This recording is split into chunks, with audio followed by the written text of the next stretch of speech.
stepping behind a building, breaking line of sight with the street to ensure no one could see him before he made his way onward and upwards. Ronin moved back to where he dropped off his thrashing friend, stopping on the far side of the building to gain some height. Using a dumpster as a starting block, Ronin scaled the broken building's rough wall, jumping from floor to dumpster and from dumpster to fire escape. It groaned eerily as he grabbed it, but he wouldn't be staying long. Before night had properly even set in, he had completed the only real objective he had for the night, capturing the local mugger. That left his patrol surprisingly free, an oddly good thing. Ronin activated Beowulf's boots, his legs sticking to the walls to create their own footholds while he continued to scale the brickwork, finally getting over the last ledge and onto the roof. His patrol being free meant that he'd taken care of all the crimes he knew about in advance, so from here he'd just see if there was anything he could find on his own, like that truck ambush. Of course, he wasn't completely done with this crime yet, but it was best to think ahead. Ronin flipped onto the rooftop, carefully crossing the dilapidated roof to overlook the alley. There at the bottom was the man of the hour, his Mark the mugger. He was still trying to break the zip ties instead of properly running away, focusing his attention in the wrong direction, but what was bad for the criminal was good for Ronin. Red and blue lights flashed through the amber skylight as the police approached. It wouldn't be long now. Ronin pushed off from the ledge, stepping back as the police car came into view but only moving away when he heard the car pull to a stop in front of his little alley, the doors opening as the police came out to investigate. Finally finished with this mission, Midoriya turned his back to the alley and reached for his phone. Now, he said he wouldn't bring his phone on patrols, but it was impossible to check the forums and police network without something. He turned it on as he sat on the rooftop, going back to his favorite porno site turned vigilante hub to scroll through his saved threads. The old porno site had long since been abandoned by anyone trying to use it for its original purpose, taken over instead by vigilantes to use as a behind-the-scenes way of communicating with each other away from the world. A lot of people knew about it. Midoriya found the thing years before he became a vigilante, but since its only use these days was exchanging information, the authorities never really bothered it. His saved threads were sorted into pre- and post-vigilantism. While his pre-vigilante years had a lot of general discussion on heroes and their events like All Might vs Toxic Chainsaw, his post-years changed lanes entirely.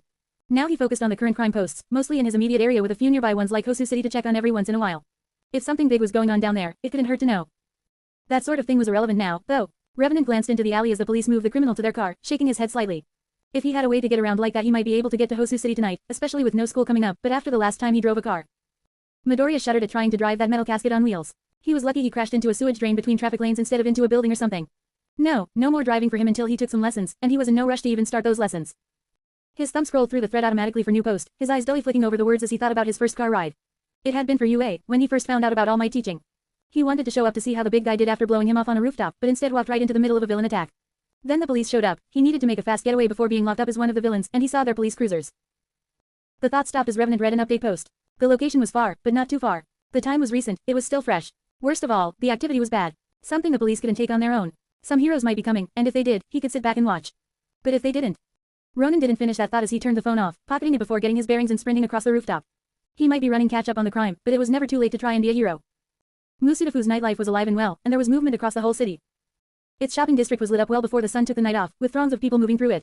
Its streets were busy with rows of people and cars. Even its abandoned districts were alive tonight, much to the chagrin of the city's police force. Bang, bang, bang. Quick 3 rounds from Tsukauchi's revolver to create covering fire as his partner directed the homeless away from the scene, the epicenter of tonight's latest mess. A gang war had started on these run-down roads, and as the first officers on the scene, it was Tsukauchi and his partner's job to try and stop the situation from getting ugly. Failing that, they moved on to containing the situation until the heroes got there. Bridge RRRR. Tsukauchi wasn't quite sure what they were supposed to do when that second part failed, but it was definitely failing. Tsukauchi retook his cover behind the police cruiser they pulled in on as bullets and quirks crashed behind the car, only slightly relieved by his partner running back up the nearby alley with his own gun drawn. I think that's the last of the civvies. The pair had been called in to stop things from getting ugly between 2 local small-time gangs. They shouldn't only had 20 people each, tops. But then again, if things were going the way they were supposed to, Tsukauchi wouldn't have such an interesting career now, would he? Bridge RRRR. That sound split up the night again as both detectives dug a little deeper into their cover, only popping out to try and return potshots once it passed. The 2 detectives were armed with handguns, low-caliber pistols that had taken weeks and mountains of paperwork to own, let alone use on the job. They put their faith in those tiny hunks of metal as they both peered out from cover, pieces raised to return fire for just a few seconds before ducking back as the buzz began again. Bridge RRRR. A hail of bullets cut over the 2's heads as the gangster sprayed, hardly caring for accuracy with so much lead-stopping power at his fingertips. 10 bullets a second with a 30-round magazine. While cops could barely even get a simple handgun, this gang was chock full of them, and a couple of them even had Alaska 47s, and one of them was ripping apart the walls and sidewalk around the 2 detectives. There were sparks in the dark as the bullets pinged off the sidewalk, chipping the walls and shooting off into the night. Detective Tsukauchi grit his teeth and pulled back as something skirted by his head, creating a horrid scratching sound as the bullet ran across the hood of the car before deflecting off into the night and barely missing his ear. Time. Tsukauchi's partner shot him a worried look from the alley. With only a Kevlar vest and a handpiece each to their names, the detectives weren't doing great. They didn't carry that much ammunition in the first place, and trying to compete head-to-head with a full auto gun was running them both dry.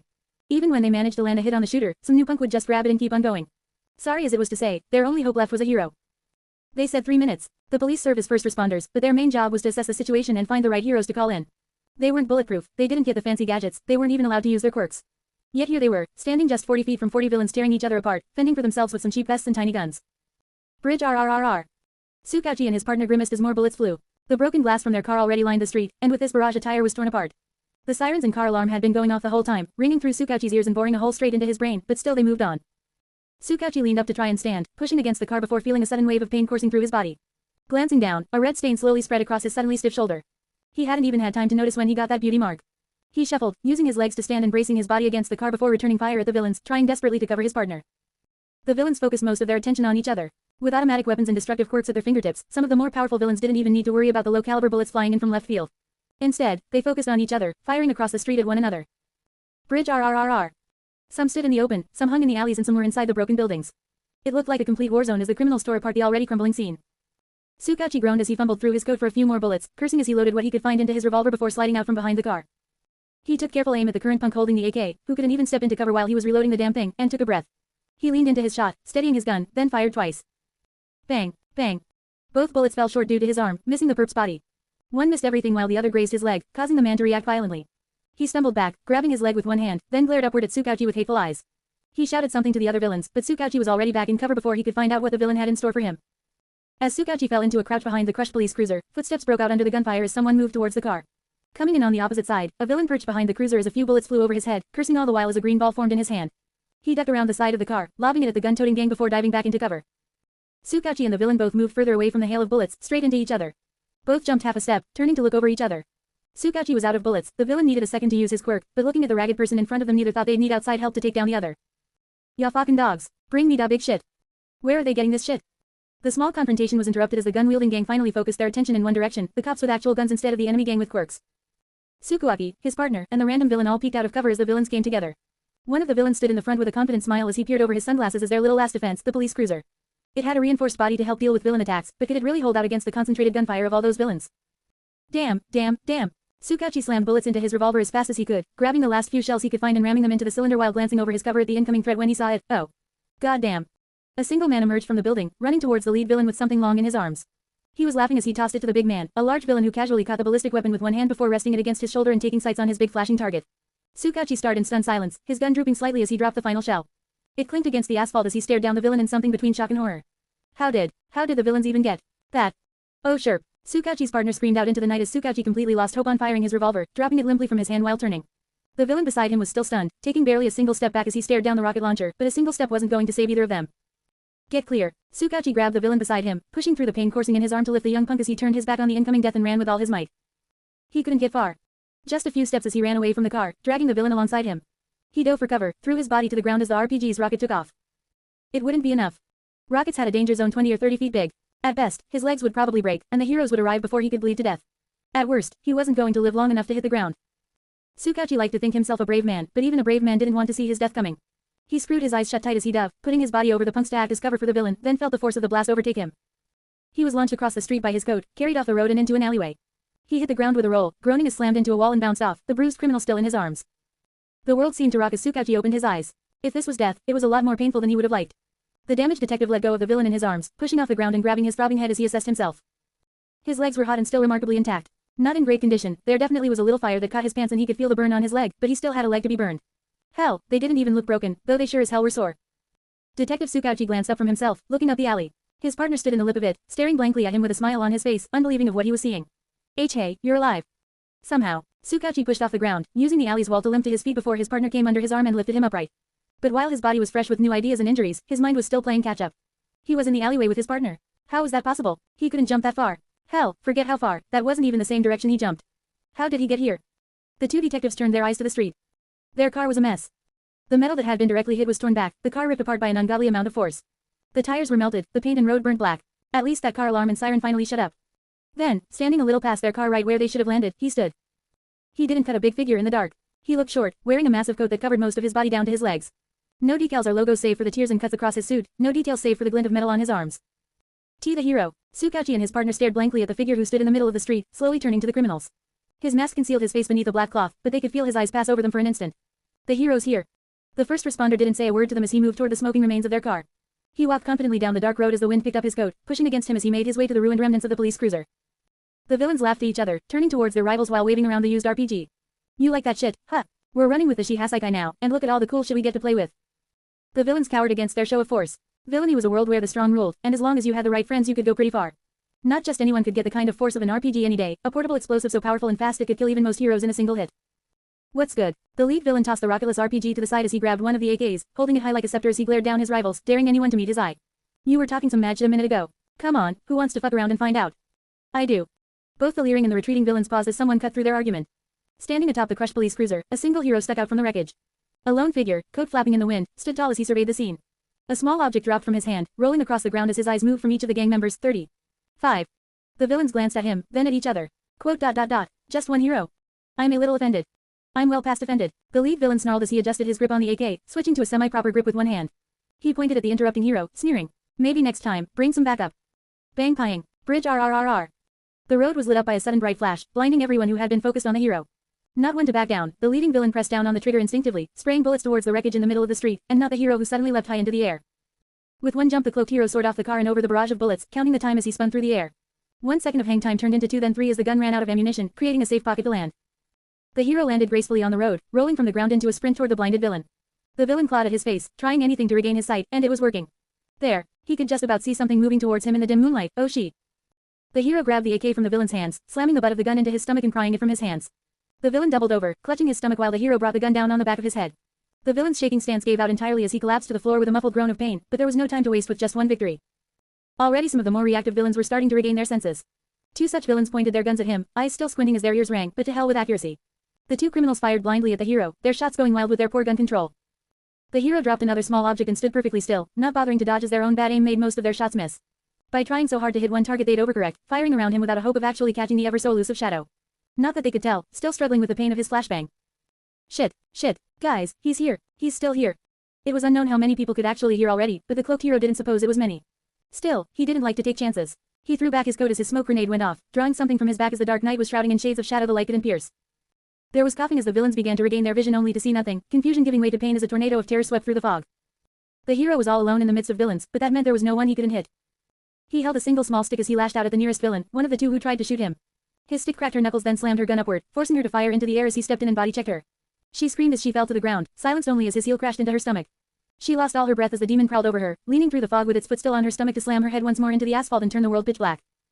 The figure moved through the smoke quickly, rushing towards the last figure it saw and coming in with a heavy baseball swing. It crashed into a villain, cracking against his arm and giving way to another cry of pain. The gangster tried firing into the dark, but the phantom foe who attacked him was already gone. He pointed his gun this way and that, squinting through the smoke and dim light to try making out anything right until the metallic claw covered his face, throwing him against the building wall. He bounced off the wall like a sack of bricks, stumbling on his feet before a knee slammed into his skull and he went out like a light. The shadow began to pick up its pace now, weaving through the villains and drawing a second small stick. It swung wildly to find anything, then latched onto anything or anyone it could find to tear them apart. A stray swing caught someone in the leg, leading to a sweeping kick knocking them down entirely before 2 sticks fell upon them and beat them senseless. Someone firing their gun got jabbed twice in the stomach before the sticks came down on either side of their head. The villains inside the building backed up, some pulling out lights to try and see through the smoke, but it was useless. The smoke reflected the light making it even harder to see, shining their lights back at them and guiding the hidden hero toward them. A good thing too, he was starting to get turned around in his own little trap. The window he saw them through gave out easily as he jumped through it, tackling a villain and landing in the middle of what had once been a small receptionist room. The 2 fell to the floor, the villain struggling to get his pistol up while the hero wailed into him. The villain raised his gun only to have it batted aside before the pair of sticks came down on his head. When he raised his hands to defend himself the sticks went for his unprotected ribs, and when he tried to fight back the sticks cracked across his arms. The fight was over before it even started. Bang. His shot missed. The other villain in that specific building took one look at the massacre, holding his gun with shaking hands as the monster paused in its work, glancing down at the shot that missed. His shot. He didn't get the chance to even scream as it flew off the ground, crashing into him and grabbing his arms to flip him. He was barely even aware as he was thrown into the front door, then kicked straight through the rotting wood with enough force to break his ribs. It hurt a lot, but at least he wasn't conscious long enough to figure out how much hitting the street hurt. The hero moved through the scattering smoke, a phantom in the night. In just a single minute he'd broken 12 of the gun-wielding gangsters, and in the minute's last seconds he watched the final one. It was the first one, the leader. He was on a knee, spitting blood to the side as he loaded his AK, but as the smoke cleared it was obvious how alone he was. His once 15-member gang had been whittled to 1 by those damn police and the fucking hero. He glared into the night, blood dripping from his broken nose as he turned this way and that. Where are you? Where are you, ya damned rat? I'll kill you, I swear to God I'll kill. Bridge RRR bam. He didn't even get to finish his threat as the hero fell gracefully from above, landing on top of him to slam him into the ground. He pressed his AK into the hero's stomach as they fell, snarling with rage as he squeezed the trigger and poured bullets into the hero, but the hero stayed the course and held tight. Together, they crashed into the pavement, and for a few moments since the turf war started, the streets of Musudafu were quiet. The hero had taken down an entire gang in a single minute, doing his work much faster than the 20-odd gang members on the side or even the 2 police officers could, then finished it out by eating almost an entire AK's clip at point-blank range to the stomach. The gang members were still pulling back, glancing between their downed enemies who had managed to wreck so much of the surrounding area with their guns and explosives to the man who toppled them all currently laying on the ground. Quote. Shit. The police and heroes will still be coming. We need to split. Why yeah. The criminals pulled themselves together, gathering their injured members and preparing to head out with one last glance at their defeated enemy. The two cops from earlier were out of the picture along with one of their members, gone off to who knows where. Nobody could find them after the police car exploded. The gang members littered across the other side of the road, their oh-so-mighty guns and bullets littering the ground like garbage. Some still moved, groaning out in pain, swinging at their own injuries, but none of them were going anywhere. Finally, the hero. A few eyes strayed to the fallen hero who inadvertently saved their asses, but all they could do was gasp as they stared at the enemy gang's fallen leader and no one else. Oh, shit, guys. One of the gangsters towards the back realized it first, grabbing two of his pals by the arm and pointing. Shit, he's gone. The gangsters glanced back to where the hero should have been to see only the squirming lead villain, struggling against something on his wrists and the cloth in his mouth. Some took a second to laugh at him while others immediately realized the problem, activating their quirks as the group began to close rank. Shit. Anybody see him? Where did he go? Where did he fucking go? The villains came together, the light of their energy quirks creating a small sphere of illumination against the dark night, but none as bright as the fire axe that blazed to life overhead. Go. Standing atop a light post, the hero put together the two sticks he had dismantled the other gang with, connecting them with a twist. Suddenly, the end of the stick blazed to life as fire spouted from the end, forming the shape of a large axe head. I'm not going anywhere. The hero drew another stick, slamming it into place on the end of the axe. As soon as it locked in, the axe head doubled in size, the intensity of its flames growing as the fire changed from a dull red to a bright orange that split the night. And neither are you. The hero crouched for just a moment as he grabbed the axe in one hand, his other grabbing the top of the light post before he threw himself into the ground, axe raised overhead for maximum impact. The villains only got the chance to scream before a wave of fire crashed over top of them all, blinding them again for the beatdown that was about to happen. Chapter end notes. Yo my dudes, there was so much stuff I wanted to fit into the chapter and I'm happy to say with my return that most of it got in. I had an ending point in my head of what I wanted to go down and we got through all that, even with me adding more stuff as I go because I have the attention span you'd expect for a penguin who can drink 5 Dr. Peppers in an hour. So some stuff that I briefly mentioned in here that I want to go into sometime, Midoriya's villain finding system. It's been a hot minute since we discussed how Midoriya actually finds crime, so we might go into that some more over the next coming chapters. Some of the ways we've mentioned is just looking for it on feet, the obvious way, but there were some more unconventional ones. The big one is the police radio we hear Tsukauchi mention they used to call for heroes, which technically anyone with a radio in the right channel could get access to, and the Vigilante blog. I haven't explained that in a while, so I'm not sure anyone actually remembers that. The Vigilante blog was a porn site from way back in the pre-quirk years that got left alone forever, then found and hijacked by vigilantes since nobody paid attention to it. No one may ever know how young Midoriya stumbled across that, probably looking for All Might videos and getting something a little weirder than he expected before getting sidetracked by the comments. After all, Segs vs incredibly stupid arguments over obscure hero facts and quirks. Not even an argument for our boy. Other thing I really wanted to mention, man, it sucks to be a cop in Hero Aka. No quirks, no armor, no gadgets, no drip, and no bitches. Big oofs. It's unknown if the police can use their quirks for their job, but I'm leaning towards no. Uraraka says she wants to get her hero license so she can use her quirk to help her parents with their business, so any quirk used for a job should need a hero license. And if you're a police officer with a hero license, are you really going to become a police officer, or are you gonna step up and become a hero with way better pay, benefits, and equipment? Plus, they can't use guns. When I asked around, a lot of people seem to believe that all police in MHA could use guns since police in MHA kinda have to use guns since they aren't licensed to use quirks for work, but there's a third option. What if they just can't do anything? Japanese police are trained in judo and given batons, with guns requiring a lot of paperwork to get because of Japan's gun laws. Yada. A lot of people have talked about this. What apparently not a lot of writers have talked about is that the police in Hero Aka rarely seem to do anything, mostly just going to villain attacks and telling civilians not to get close while they wait for the heroes to actually enforce the law. While it sounds incredibly lazy, imagine you're some police officer. You've got some stupid body armor that only covers your torso and is only good for small caliber firearms, a stick to smack people, and you're not allowed to use your quirk. Your job is to go meet the villain who currently tearing a bridge in half and stall him until the heroes arrive. Your job is to stand up to the guy who is tearing apart a metal bridge with his bare hands for 5 minutes or however long the heroes take to get there with your cheap-ass body armor, whacking stick, and however many buddies got roped into this. Holy shit, that's a nightmare. I salute you, MHA officers. 5 of you may have died waiting for the heroes to show up because it's too much paperwork to give you guns and God forbid you use your quirks, but at least the heroes arrived eventually and hit the villain with some very marketable moves. On that's about it. Sorry this took so long, I had a lot I wanted to get through, namely ripping off Batman and showing a lot of quick back-to-back fight scenes, and I think it all came together pretty nicely. This chapter is going to be edited later so I'll switch it out for the final copy 170 Bird of Doom swings by, but until then this is it. I got some projects in the back of my mind beside this that I might try to get to in the time I have after my job. I want to get an update out for my other FIC since I've had half a chapter complete for like 3 months, plus I want to go back and fix some of the more weirder bits in this fic like the Yakuza Hunter section. I'll post some updates in the end notes for how that's going, but that's then and this is now, and now's gone so thanks for reading and adios amigos. You big thanks Ebony Bird of Doom. Did it same day upload cause they Gucci like that. Thanks again and adios again. Chapter 209, Bambic. Chapter summary. Pasta Bambic sauce, amigos. Chapter notes. See the end of the chapter for notes. Ronin towered for a moment over the second band of criminals, taking the high ground to count them all out. They moved to the streets to retreat, giving away any cover and making it super easy for him. So consider it. 22, 20th. No, that's still 22. Stop moving so much, damn it. Ronin scowled as he leaned ever so further forward, suddenly aggravating his stomach. He hadn't gotten a good look at what hit him, but when he was tussling with the gun gang one of them pulled out all the stops at the last minute. He tackled the punk drilled into him with a shit ton of bullets, and while Midoriya came out on top his abs hurt almost as much as when he worked out with Mao. Ronin adjusted his balance, one hand firmly on the light post and the other on his stomach. While the pain from getting shot up by some punk with a gun was more than a little impeding, he still had a good enough count of the criminals. He wanted to get as much done beforehand so that this would be a quick wrap-up, with his stomach as the way it was. But how would he throw them off balance? How could he make sure it was a quick wrap-up? He tapped his coat pocket as the gang moved about, beginning to retreat. He could use another flashbang, but his reserves on those were getting low. Maybe it'd be best to use another one of the billion smoke grenades he had stocked up. He never used those. No, wait, that'd just make it easier for them to escape. Ronin rested his two beating sticks on his shoulders as he mulled it over, head twisting this way and that like a bird as he pushed through different thoughts. Maybe just something to draw their attention. He needed to throw off a lot of people all at once, so something simple would be best. Maybe if he cut out the light from the surrounding area, like the light post he'd been squatting on, he could throw them off for a second. It'd be all the distraction he'd need. Oh shit. Shit guys, he's gone. Below, the gang finally noticed Ronin's little disappearing act, giving the group some motivation to finally move and do something. Ronin, however, barely noticed the motion beneath his perch as he hammered out the wrinkles in his plan, more interested in his hiding spot than the people he was hiding from. No, wait, he couldn't destroy the light post to remove the light post he was squatting on wasn't even turned on. Seriously, did he actually think something in this rundown part of town would work? Someone hadn't been paying attention it seemed Tilda. Shit. The criminals stopped running away, turning heel to try and find the man standing closer to them than ever before. He, meanwhile, was still working through his ideas. The light right now was dim moonlight mixed with the city's glow, and there was nothing he'd have that could remove that kind of light besides a smoke cloud that somehow ignored the laws of physics to suck up the light. But the idea was good, taking away their visibility to create openings in chaos, just like a flashbang or smoke grenade. So if he couldn't take away the light. Anybody see him? The villain spread out right beneath him as the vigilante stretched each leg, rising from his squat. He had his idea locked in now, quickly checking his quarterstaff and flipping to the right side. He'd lead with rid of the axe for the distraction, then switch to Tenbokiri to mop them up. Wait, could he use a spear in such close quarters? Well, shit.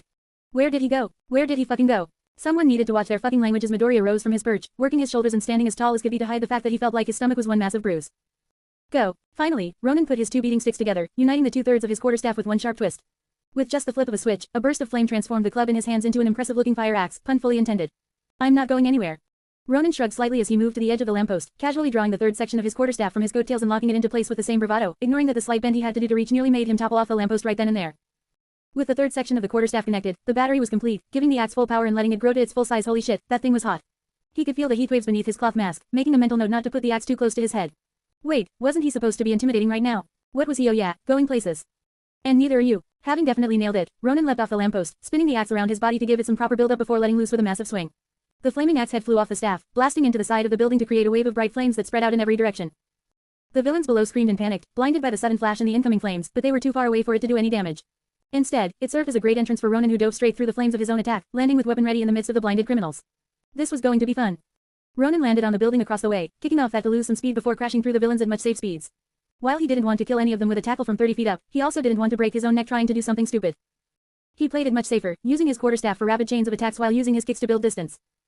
He beat down 3 punks in quick succession just by swinging his quarterstaff around, kicking a fourth into a fifth to knock them both over so he could devote a little more time to sixth. Was this getting too mathematical? Probably. Ronin focused on the sixth, the first person who looked like they actually had their head on straight, and rushed them.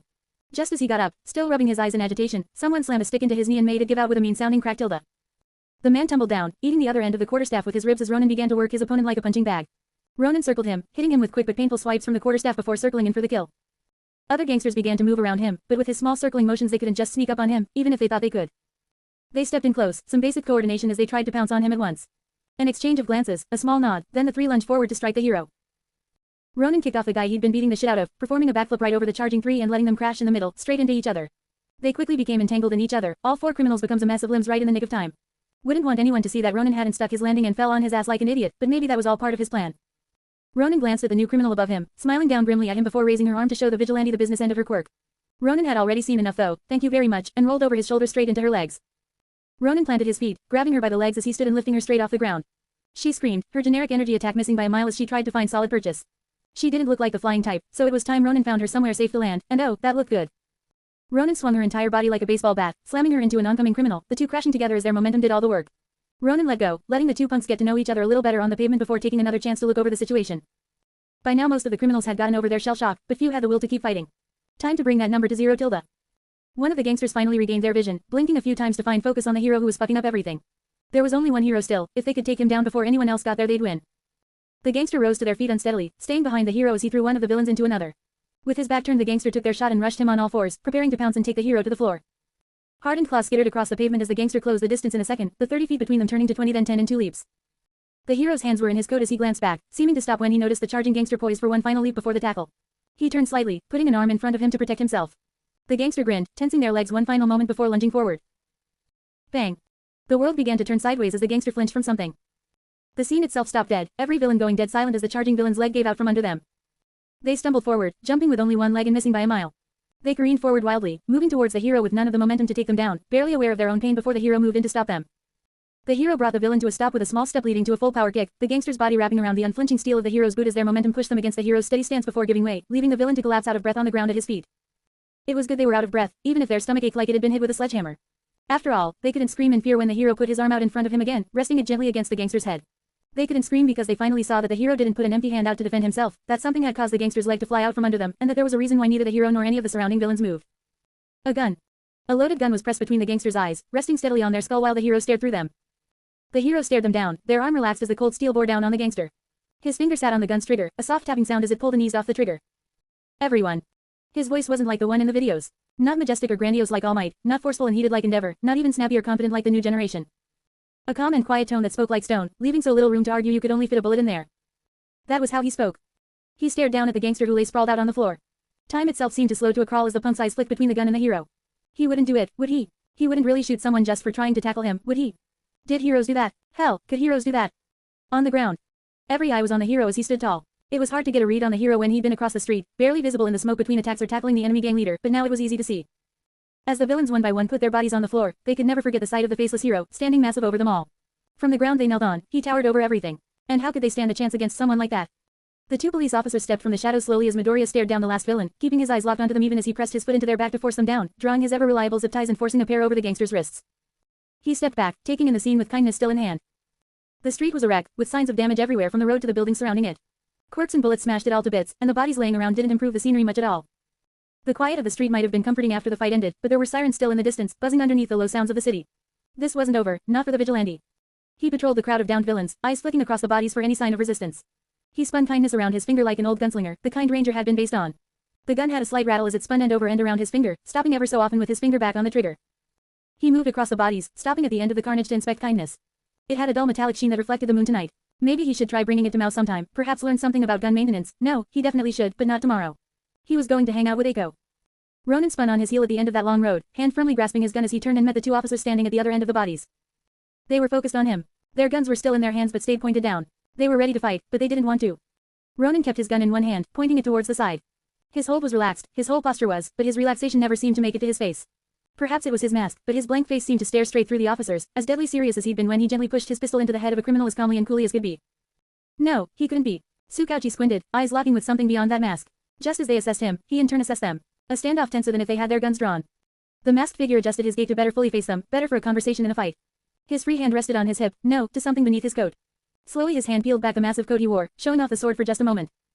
Detective Tsukauchi knew who this was. His partner knew who this was. Most large criminal operations in Mustafa knew who this was, or at least, they knew that sword. A strange weapon, a mix between a gun and a katana sheath. There were rumors floating around the underworld of that sword, tall tales that people swore to be true. A sword that could cut anything with ease, some would say even a monstrous Nomu in a single swing. But perhaps it wasn't the sword that could cut anything, that sent chills down the two detectives' backs, but the swordsman. The Ronin. The word on the street was that he went missing some time ago, over a month back. The word from UA was that he'd died during some summer camp. Tsukauchi would know, he'd been the one to pass that report on to UA's teacher himself. But here he was, in the suit. That free hand rested on his sword sheath as he stared down Tsukauchi. His stomach was visible, but he looked unharmed even after eating most of an AK's clip at point-blank range. His gun draw was fast and his accuracy pinpoint to hit someone mid-charge in the leg. A man who could take on dozens of villains, eating everything they had. Against two detectives with 20 bullets between them, some shot-up Kevlar, and a shit ton of injuries. Detective Tsukauchi had hoped the vigilante would just run. As bad as it was for a cop to say, he really didn't want to fight Ronin. Ronin did good work, Ronin didn't kill, and most sad of all there was no way Tsukauchi could take him in a fight. Even without the injuries, it wouldn't be a fight. Hell, if you believe the rumors, some said he could even go toe-to-toe with members of the top 10. While it was easy to say that was stupid when you were all sitting around the office, it was a lot harder when you had just seen him demolish two gangs in 2 minutes. That wasn't even counting the final scene Tsukauchi had seen of that US summer camp, of a massive attack that tore apart the countryside, ripping trees and mountains apart. Detective Tsukauchi swallowed nervously as the vigilante Ronin faced the two officers down. Without cover, while eating the attacks of several villains from both gun and quirk alike, he stood taller than both of them. He stood over a sea of bodies he created, not by his gun, but by his power. Tsukauchi's partner licked his lips, tense. Tsukauchi's quirk, polygraph, could read a few other base things like stress, and right now it was in the air and it was thick. It radiated off everything and everyone from the villains to his partner, even down to himself. But one stood calm. Staring them down, Ronin kept one hand on his sword, assessing the whole situation with an air of detachment. It wasn't even the same as dealing with a hero, but more like a standoff with some of the villains he used to do. Ronin reached into his coat suddenly, drawing the two detectives' attention. A slight step back as they fell into stance, guns raised and eyes focused down sight. Detective Tsukauchi pressed down the pain running through his leg, gritting his teeth while taking sight, unable to stop the slight shake in his hands. Quote. Ronin. You too. Ronin's voice cut across Tsukauchi as he drew something from his coat, directly staring them down for the first time. The pressure was immense. It was hard to so much as keep their guns leveled at him, let alone actually shoot. Still, the two detectives fought their instincts and kept their guns up, eyes trained on their target waiting for him to pull out a weapon. God only knew if their shitty pistols would do what an AK couldn't, but they had to try. Your handcuffs are in the car, right? Both detectives blinked, taken aback by what felt like a verbal flashbang after such a tense stare-down. Their handcuffs. Even if you had them, this is a lot of people, Ronin spoke mostly to himself, looking away from them to take in the crowd. He lowered his gun, tapping it against his leg as he murmured to himself for a moment, then nodded before becoming upright again. There are 22 criminals on this side, so maybe you two know, I'll take this side. You two take care of the criminals on that side and we'll be done quickly. Tsukauchi and his partner slouched, thrown off beat by the vigilante's confusing words. Ronin spun his gun one more time before holstering it under his arm, causing the pair to finally lower their own guns, much to their own relief. It didn't look like the vigilante even noticed their firearms, seeming to prove how little of a threat they were to him. Tsukuaki nearly jumped back as Ronin focused on him again, drawing something from his coat and throwing it at the detective in a single fluid motion. He almost tried to dodge, but the projectile was a bit too fast. Tsukauchi took a step back, raising an arm to protect himself as a small plastic bag bounced harmlessly off his forearm, landing softly on the ground in front of him. That's a new bag, so you'll have to rip it open. Careful, the zip ties go everywhere if you pull too hard. Beyond Tsukauchi's comedy routine, Ronin was already moving towards the other side of the street with another bag drawn from his coat. You might even have to use 2 zip ties on some of the bigger arms. Tsukauchi glanced down, carefully picking up the bag at his feet. The legendary vigilante Ronin's big attack that he'd been so terrified of, a bag of 100 zip ties. He had a bag just like it at his house. If we move fast enough, we might be able to get them all before they wake up. Ronin moved from body to body, only stopping to give his senior by 15-odd years some advice. And if I have to track any of them down, I'm not going to be so gentle the second time. The villain shivered as ice entered Ronin's voice, but other than that brief interruption he worked quickly and quietly. Tsukauchi and his partner exchanged one glance before catching up, the pair splitting the work to detain the remaining villains to the best of their abilities. In a few short minutes, the messy street had been organized into 2 rows of villains with their hands stuck behind them, less than half of them conscious to see it all come to an end. The sirens in the distance, the prophesized backup, were getting noticeably louder. Ronin still stood a ways off from the 2 detectives, finishing some impromptu first aid. Tearing the gauze and tying it off, he called his work done and stepped back to take it all in. He couldn't do much for gunshot wounds, but he could do his best and try to remember as much as possible from his first aid class. A shame they didn't cover gunshots either, but this was Japan after all. Ronin turned to the 2 detectives, surprised they were still standing. 2 men looking to be in their 30s looked over the line of criminals, staying upright in spite of their injuries. Standing tall in spite of bullet wounds, they could take a beating even better than Midoriya himself. Wait, he was pretty sure he recognized one of them. Quote. You worked with All Might, didn't you? It didn't come out like a question, causing the 2 weary detectives to jump a little bit. They both turned towards his voice, catching a final look at the vigilante as he sat on the rim of the fire escape ready to leave. He stared back at them one final time, nodding to himself. The criminals probably would have killed each other if some police hadn't sent out an alert, and these 2 stayed till the bitter end without his fancy suit to boot. That took guts.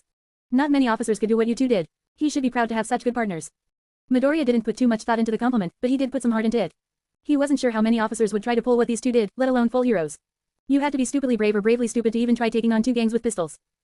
Midoriya didn't take a second to think over his words, mostly cause he was pretty sure he'd cringe so hard he'd fall right off the fire escape and back into the street. He turned back to his escape, activating Beowulf to scale the alley walls and make his way up and over the buildings before running off into the night. He'd done enough work for now, made a fool of himself a few too many times. It was time to head home and catch some Z's before tomorrow. Big day, hanging out with Eiko and Mao as a normal kid. Had to make sure he was all rested up. A slight beep came from his coat pocket as he leapt from building to building, making him pause for just a moment as he checked it. Police alert, a little closer to the lived-in section of Musudafu. It was on the way. It was time to head home and catch some Z's before tomorrow. Big day, hanging out with Eiko and Mao as a normal kid. Had to make sure he was all rested up, but first, he had to check out this alert real quick. Midoriya had to make sure he was all rested up, but first, he needed to admit that he overdid it and there was no way he was getting all rested up. Midoriya was stuck in his warm bed, wrapped up cozy-like in his sheets with the AC blowing on his face. Blearily he blinked as his alarm went off, squinting through the sleep as his room slowly came into focus alongside a deep pain in his stomach. After a minute of trying to turn off his alarm without moving, Midoriya at least admitted defeat and tossed his bedding aside, rolling out of his bed and leaning those few extra inches to hit his alarm. Curse past him, putting the alarm just out of reach so he couldn't just hit snooze. What a dick. But now Midoriya was out of his bedding and in the cold. Midoriya yawned, stretching then cutting himself off short as pain rocked his world from his stomach. He doubled over, grabbing his stomach like an idiot and making the pain even worse before finally deciding this was a problem for the bathroom. He grabbed clothes and went to clean up, taking a second before his shower to check himself out. His efforts with Mao were paying off. No longer did he look like a scarecrow, his arms showing some actual muscle he could flex to show off. Despite his rough sleep he definitely looked and felt less tired, but maybe that was because of the haircut his mother gave him, turning him back from a mob to a boy. He had defined abs, or at least, he was pretty sure he had some defined abs right now though his stomach really was one massive bruise. His skin was dark where he'd been shot, a strange mix of his usual skin tone and red, and holy shit did it hurt. He was lucky he had the bodysuit, but he hadn't gotten around to getting more Kevlar plates. Bet his stupid ass wouldn't be rocking this massive bruise if he remembered to bug Mao for a few plates. Midoriya washed up, amazed at just how many times things touched his stomach as he managed to poke it at least a dozen more times before hitting the road for the train. He had a long way to go to get to Eiko's house, so it was best to get started early. And thank God he did, cause even trying to run made his stomach hurt. Midoriya had to settle for a fast walk, taking his time to take care of himself and try not to make his injury worse for a change. Walking through the suburbs into the city proper, a bustling place already. It was a cooler day, only supposed to top out at 90 today, and people were out making the most of it already. Even his mom was thinking about going for groceries today, but that got pushed to tomorrow so he could offer a helping hand. The station came fast and the metro came faster. While Midoriya probably could have made it to Eiko's house just like he made it to school, she did live on the other side of school and Midoriya wasn't too eager to pass through the slums for nothing. Instead, he took it easy today, standing in the metro aisle with a crowded but nice view of Musudafu for company. A few stops, a few jostles, a few more stomach pains that he squashed with a smile and he was on the road again. Eiko's end of town was a lot spacier, with bigger houses made for bigger people. Special buildings were made for people with mutation quirks that increased their height, and while the Voorhees quirk wasn't strictly a mutation, their height made staying in a place like this a good choice. It was a little weird to see the houses though, and just because of the size of the people inside. Midoriya had been an apartment kid as long as he could remember, and when he looked at the buildings that just a single family lived in, he had a hard time seeing how just a few people could live where easily a dozen or more could fit. So much empty space, and that was even accounting for having to deal with your own lawn. Seemed kind of like a pain in the ass to take care of for him, but to each their own. Midoriya kept his hands in his cargo shorts as he walked down the sidewalk, nodding hello to the spare person he saw in this residential district and trying not to stare. He wasn't here to be sightseeing cool quirks and big buildings, he was here to see his clubmate and pal Eiko. Plus, he was also going to bug Mao for a couple of items for the Ronin costume. While he was doing it, he could also thread in some stuff about Mao's costume and get 2 birds with 1 stone. Well, 3 birds since he was also spending time with Eiko even better. Midoriya finally hit the right street, turning heel to walk down the road. He had his old yellow backpack with a few things inside, some cargo shorts, and his favorite t-shirt labeled t-shirt, just some light stuff for the hot day. He didn't really have any plans for what they'd be doing for the day, or even an idea of how long they'd be hanging out. They'd probably bug Mao about stuff right at the beginning, then head out to the city. Maybe they'd go to some more parks. There were several parks in Musudafu, some in the good region and some in the not-so-good regions. That wasn't even counting the beaches. He was pretty sure the coast was a good place from his time with Kaminari at Takoba Beach. Well, with all the trash maybe they'd have to pick a better spot along the coast when they went there. Somewhere with seagulls or something, that sounded up Eiko's alley. There was a strange smell of smoke in the air as he hit up Eiko's street, not entirely unpleasant. Midoriya could see small bits of smoke drifting up into the air from behind some of the houses, but it was far too small to be a house fire. Maybe someone was just having a rough time with their electronics. Hell, maybe it was Mao trying to fix his bike. Did bikes smoke when they didn't work? Questions for later. Midoriya pocketed his thoughts as he strolled down the sidewalk, stopping to take in his destination before he walked any further toward it. Sitting in the middle of the street with a new motorcycle sitting on the curbside, it looked like any other house on the block. If it wasn't for the big chopper sitting out front, Midoriya would have had to check the address to make sure he had the right place. Making his way up the driveway, Midoriya checked the time to make sure he wasn't too early. He was supposed to be there at 9, it was 8:43, close enough. Midoriya thought about just giving Eiko a call to tell her to come out, then decided it'd be easier just to knock. He moved up to the massive door, took one look at the door knocker stuck 6 feet off the ground, and chose instead to use the doorbell placed at a more reasonable height before taking a step back to wait for someone to come answer it. And wait. And wait a little more. Midoriya gave the doorbell a second ring after 2 minutes, listening and even hearing the doorbell through the door. It echoed throughout the house, but even after another 30 seconds, there was no response. Maybe a phone call wasn't such a bad idea. Midoriya opened his phone up, checking real quick for any messages from Eiko about updating the meeting time, or even if they had a meeting location. He'd feel pretty ridiculous if she was at the school looking for him right now. Pressing that thought away, Midoriya pressed call and waited for a response, already moving back to the road to head back to the station. Bridge RR ring. He had a ways to go if she was at the school already, didn't want to waste time. Bridge RR click. Well, that was faster than he expected. Worry dad, I got it. Please, just stop touching the whoosh. Oil. Midoriya stopped in his tracks, naturally pulling the phone back from his face at the sound of a fire rearing up, then placing it back next to his head once he realized how ridiculous he looked. Trying to move away from virtual fires. Hey, Eiko, you there? Midoriya. Sorry dad. Gimme a sec. Eiko spoke loudly to someone off the phone, so loud in fact that Midoriya could vaguely hear it even without his phone. Hesitantly he lowered it for a second, glancing around his surroundings, but none of the windows on the house seemed open. Sorry Midoriya, I was helping my dad with something. Is everything alright? Eiko interrupted his confusion with a chance for clarity, and Midoriya was more than glad for the opportunity. I think so, I'm at your house but nobody's answering the door. Midoriya barely finished his sentence before there was a cacophony from the backside of the house, quickly coming closer as it moved toward him. A loud thunk from the side of the house caused Midoriya to jump as Eiko rounded the corner of her own house, leaning around the corner with her hair running a little wild. Sorry Midoriya, wait, click. Sorry Midoriya, we couldn't hear you.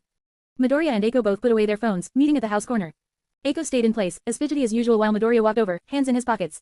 It's fine, I was just worried we were meeting at the school and I left you hanging. You got something going on back there. Midoriya pointed with a thumb toward the back of the house, causing Eiko to nod erratically and smile.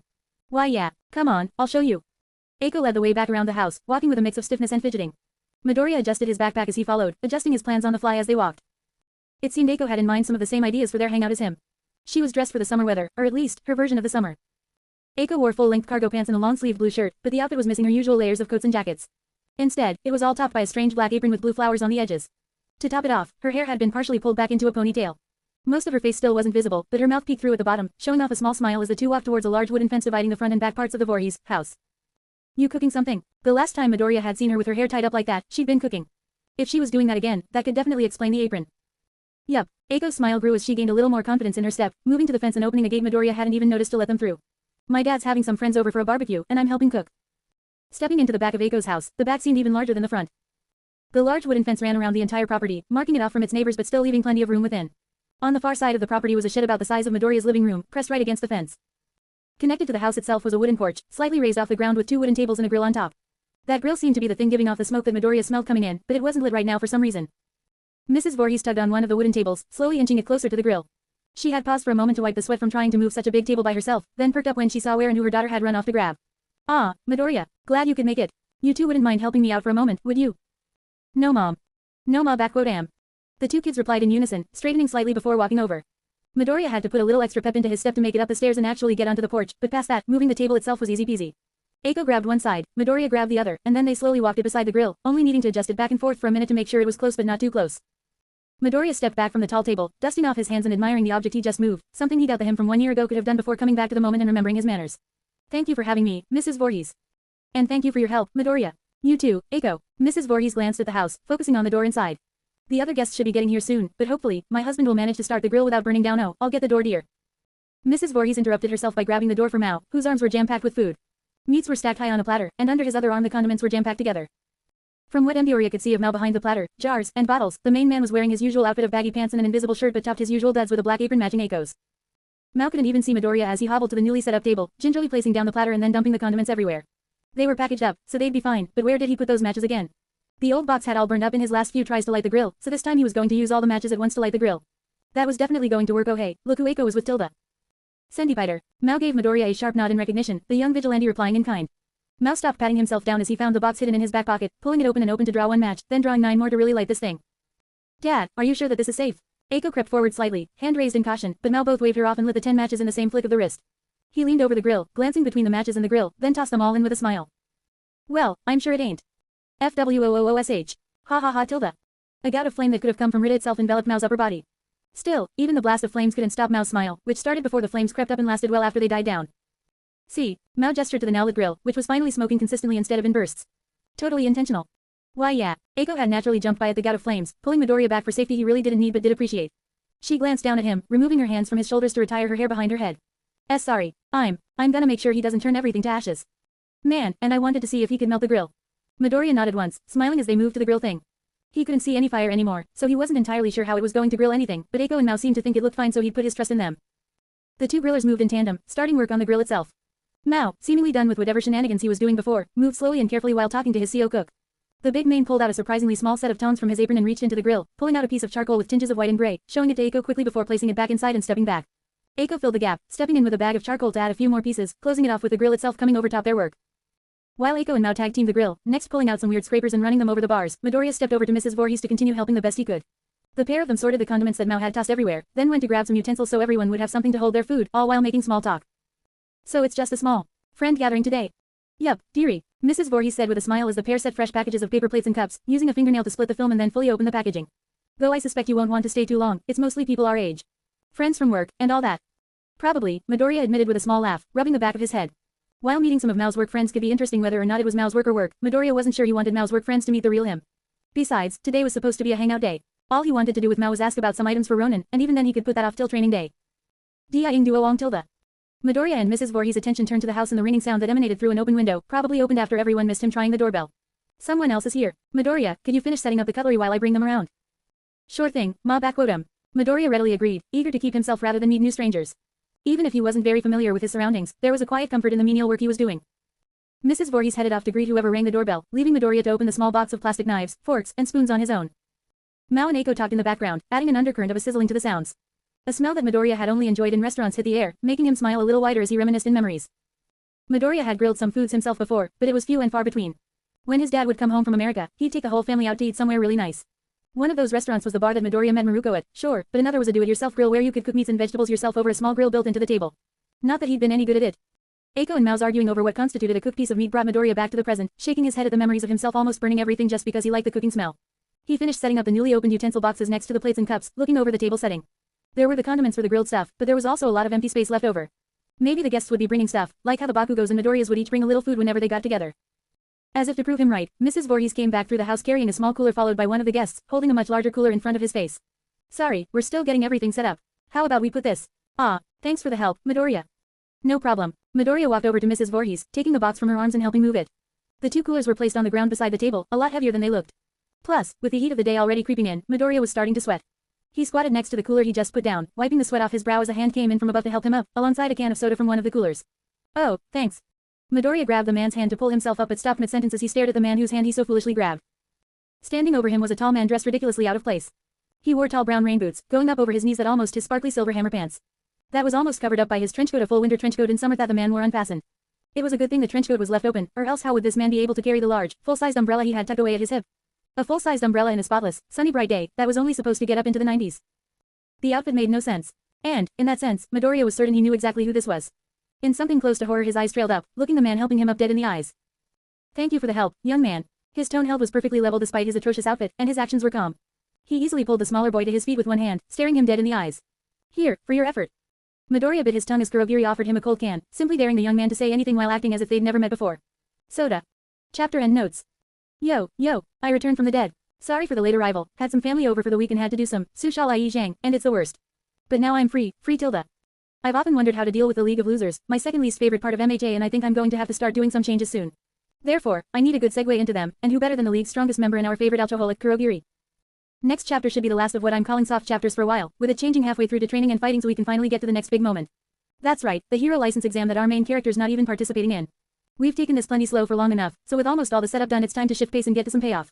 Maybe even see our favorite sentient battery again. The other reason this chapter took so long is I've been rereading my old chapters and have decided to go back and edit a lot of things. I'm going to be trying to do this in arcs, knocking out each arc at a time to make for a better story now that I know exactly what each chapter is leading into, creating a hypothetically very similar but better version of the same story. Ronin Reforged, or something. IDK. Last thing to note, I'm finally gonna update my other FIC view, so the next chapter will take a hot minute. I've already had my schedule shift drastically, taking away most of my free time, but I feel like these two things are important to do. The reforging will definitely be good for the story overall, and hopefully I can get some new bad ideas from VU, coming back at Ronin with even more misplaced confidence. Plus, since I haven't had time to write, I've really wanted to more than I have in months, so I'll try channeling that enthusiasm to do some numbers. Thanks again for reading and your patience, but I gotta run now if I want the next chapter to release this month. No time to waste, adios amigos. Chapter 210, The League and the Yakuza. Chapter Summary. A step back from our protagonist and a look into some of the other happenings in the world. Chapter Notes. See the end of the chapter for notes. Midoriya took one more moment to take in Kurogiri's outfit, some strange combination of stupid and atrocious. The big coat in the middle of summer, the umbrella on his hip against the sunny sky, the giant boots for a cookout, of all things only Kurogiri could regularly put together such terrible ideas. Quote ... What's it been? 2 months? 3? How long you been cooking this one up? Longer, Kurogiri responded calmly and confidently, equally unfazed by the still rising temperature and Midoriya's sidelong look. Great ideas like this take a lot of planning, you know.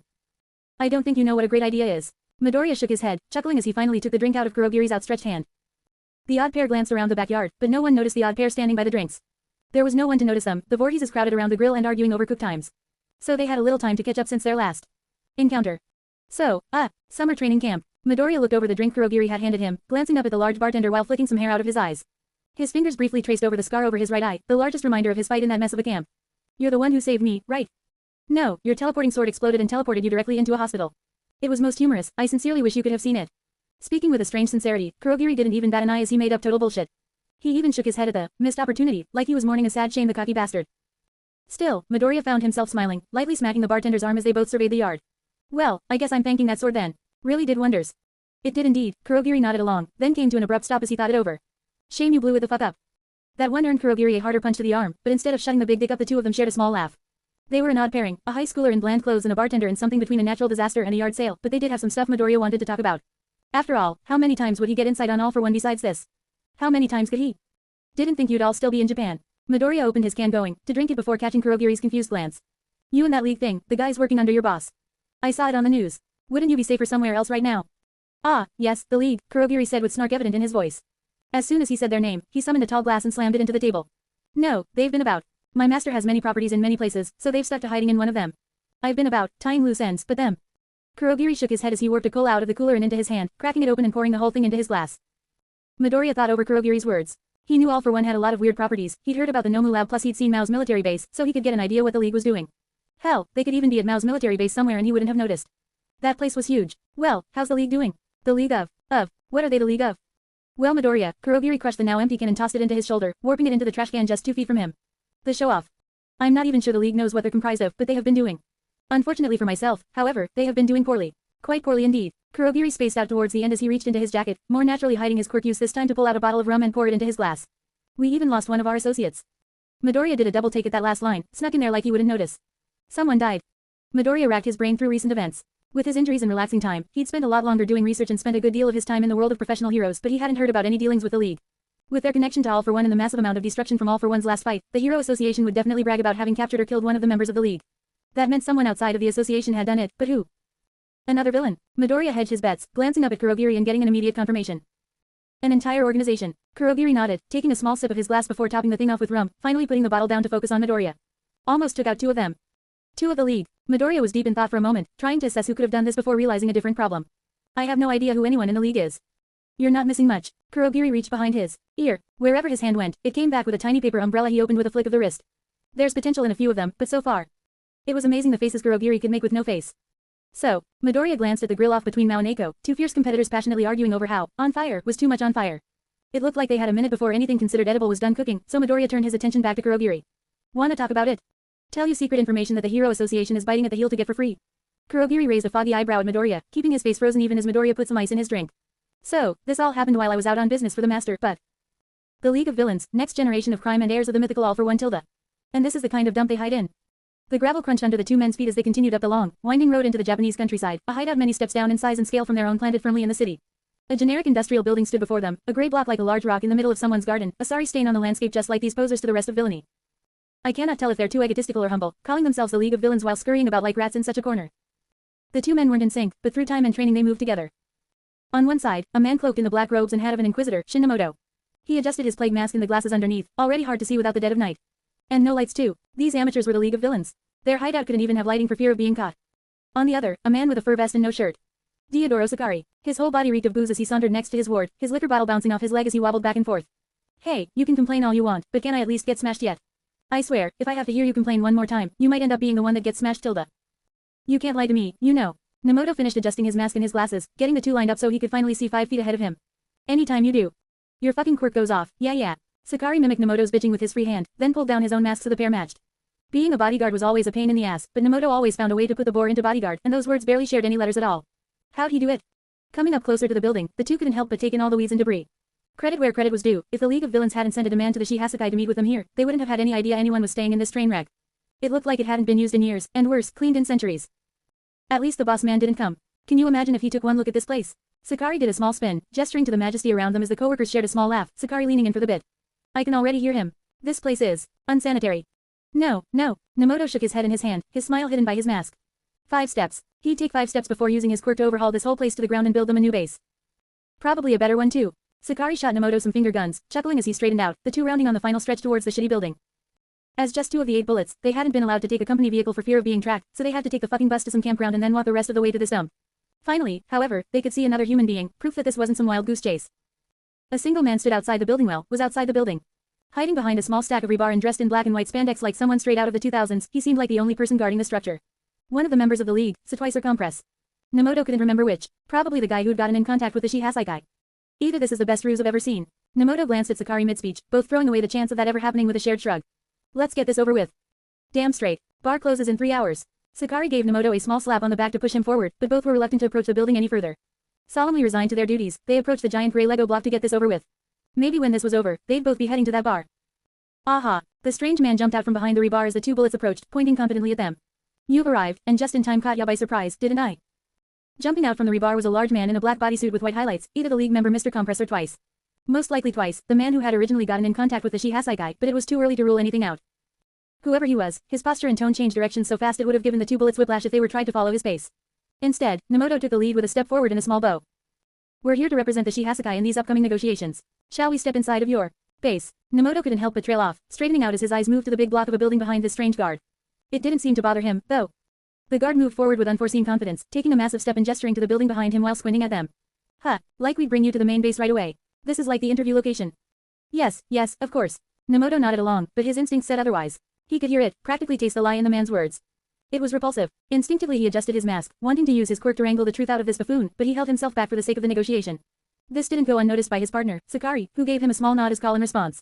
Then could you take us in, dear leader? We all want negotiations to go as smoothly as possible. Never. Already, though, the man was moving to let them inside. Nomoto swallowed the bile rising in his throat, bracing himself for the worst as their supposed guide opened a large set of double doors into the building. And he thought negotiations had been rough before he joined the Shihasakai. Hey guys, I've brought them in. I'm back. They were surprisingly nice guys after I talked to them. The gate slowly rolled up into the rafters as Nomoto and Sakari were led inside by their excitable escort, the 2 Yakuza taking a moment to brace their eyes and adjust to the new sight. Sitting in the dim light trickling in through the broken ceiling were the League of Villains. Half a dozen of Japan's most wanted perched atop boxes along the far back wall staring straight at the 2 newcomers. Might have even been intimidating if a single one of them got onto Japan's most wanted through their own efforts. They say wanted to talk to you, isn't that disgusting? Their strange guide continued in his own strange way, seemingly disconnected even from himself as he argued back and forth with his own words. You brought a crazy big fish, huh, twice. The leader of the league spoke first.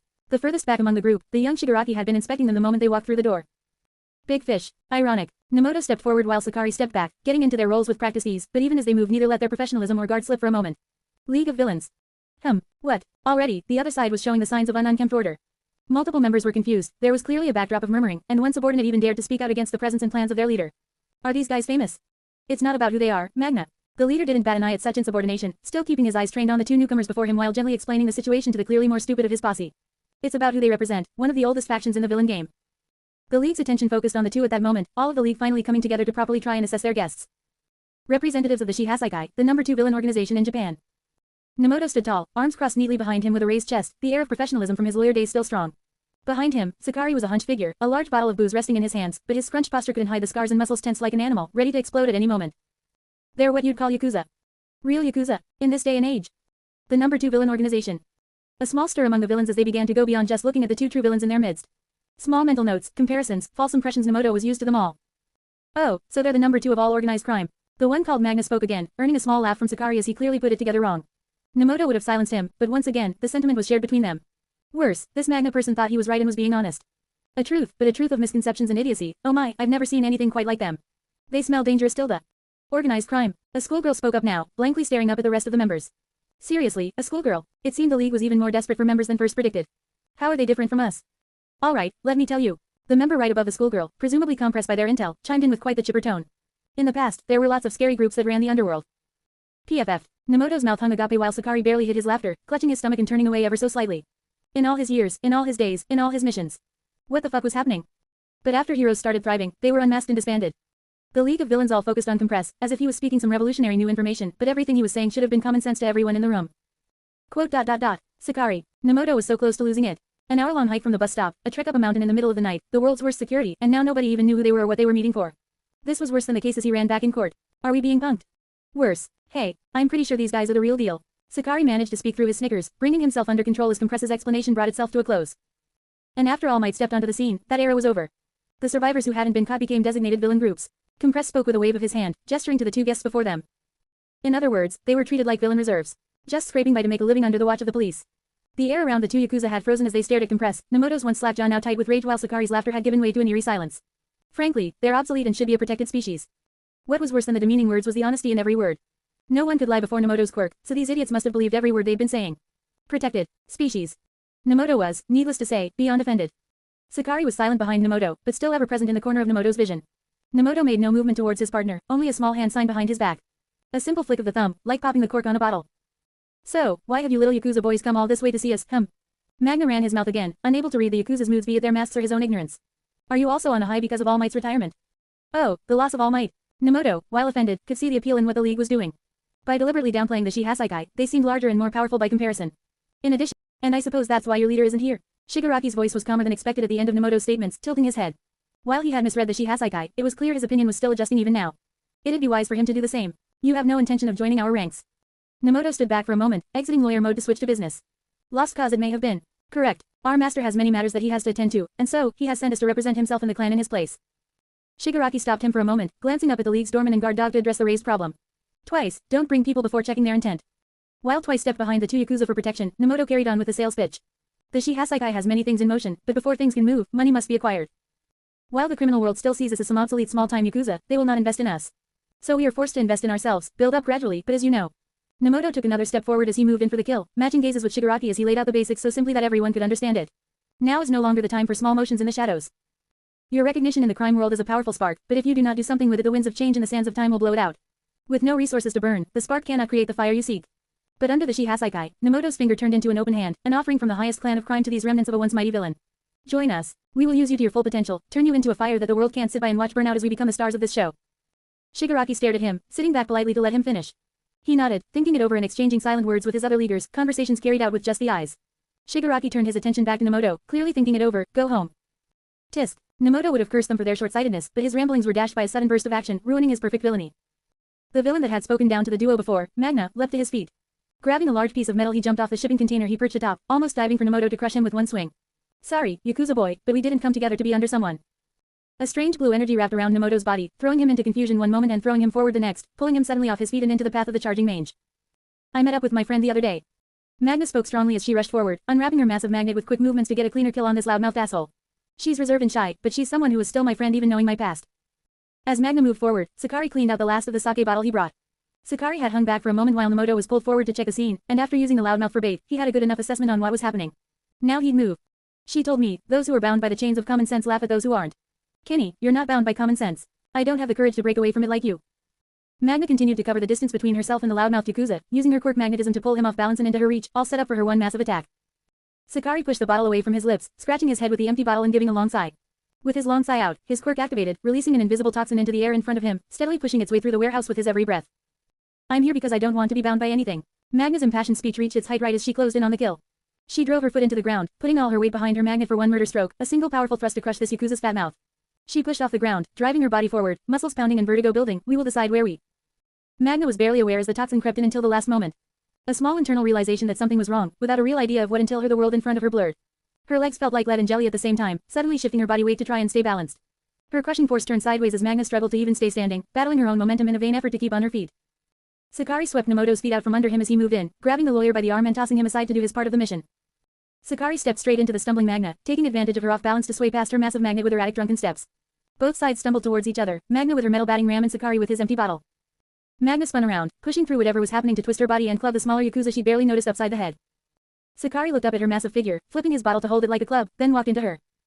Magna's massive swing came hurtling down at the smaller Yakuza, easily enough forced to crack his skull open if he stayed in place, but met nothing but air as the nimble figure lurched forward, driving his shoulder weakly into Magna's ribs. Magna's large swing missed him just seemingly a hair, his rushing form striking her arms and causing her to miss her swing and miss him lining up his own attack, just out of her sight. Snarling with rage, she stepped back to build enough distance for a proper killing blow to crush this stupid bast. Teesh. As Magna stepped back to build distance, Sakari used her own distance to smash the empty bottle into the side of her skull. With his muscle, momentum, and practice, the bottle easily shattered on her skull, sending bits of glass booze and blood across the warehouse's floor. Magna didn't even grab her head as blood and glass trickled down her head, stumbling back under the weight of the impact and the strange sensation she felt filling her body. The world seemed to tilt and tumble as she fought to keep her feet under her, using her magnet for just a moment to stay standing. SHLK. Magna blinked, trying to understand that strange sound that came from somewhere below her. It was too hard, between the strange slurring in her ears, vertigo in her body, and broken bottle that carved through her neck. Sakari stepped in again after breaking the bottle over his latest victim's head, checking for the exact moment the big guy would try to check his balance. Sure enough, the moment Magna thought he was safe, the guard came down and the opening appeared. Sakari jabbed his arm forward, stabbing the bottle into the larger man's throat. In a single fluid motion, the sharp glass bit into his exposed throat, puncturing it for a second before he twisted his wrist and ripped it out. Magna grabbed his throat, stumbling forward and fully dropping the magnet in his guard. Before the magnet could even touch the ground though, Sakari stepped up. His foot snaked between the massive man's, pushing him down further. His right dropped the bottle, grabbing Magna by the shirt and pulling him down sharply. Before Magna even knew what was happening, Sakari's shiv impaled him right between the ribs, cleanly puncturing his heart before Sakari let the giant oaf drop. The air in the warehouse was electric as the League stared at the corpse that was once their companion, a powerful villain and a competent killer brought down to a sack of meat in 3 seconds.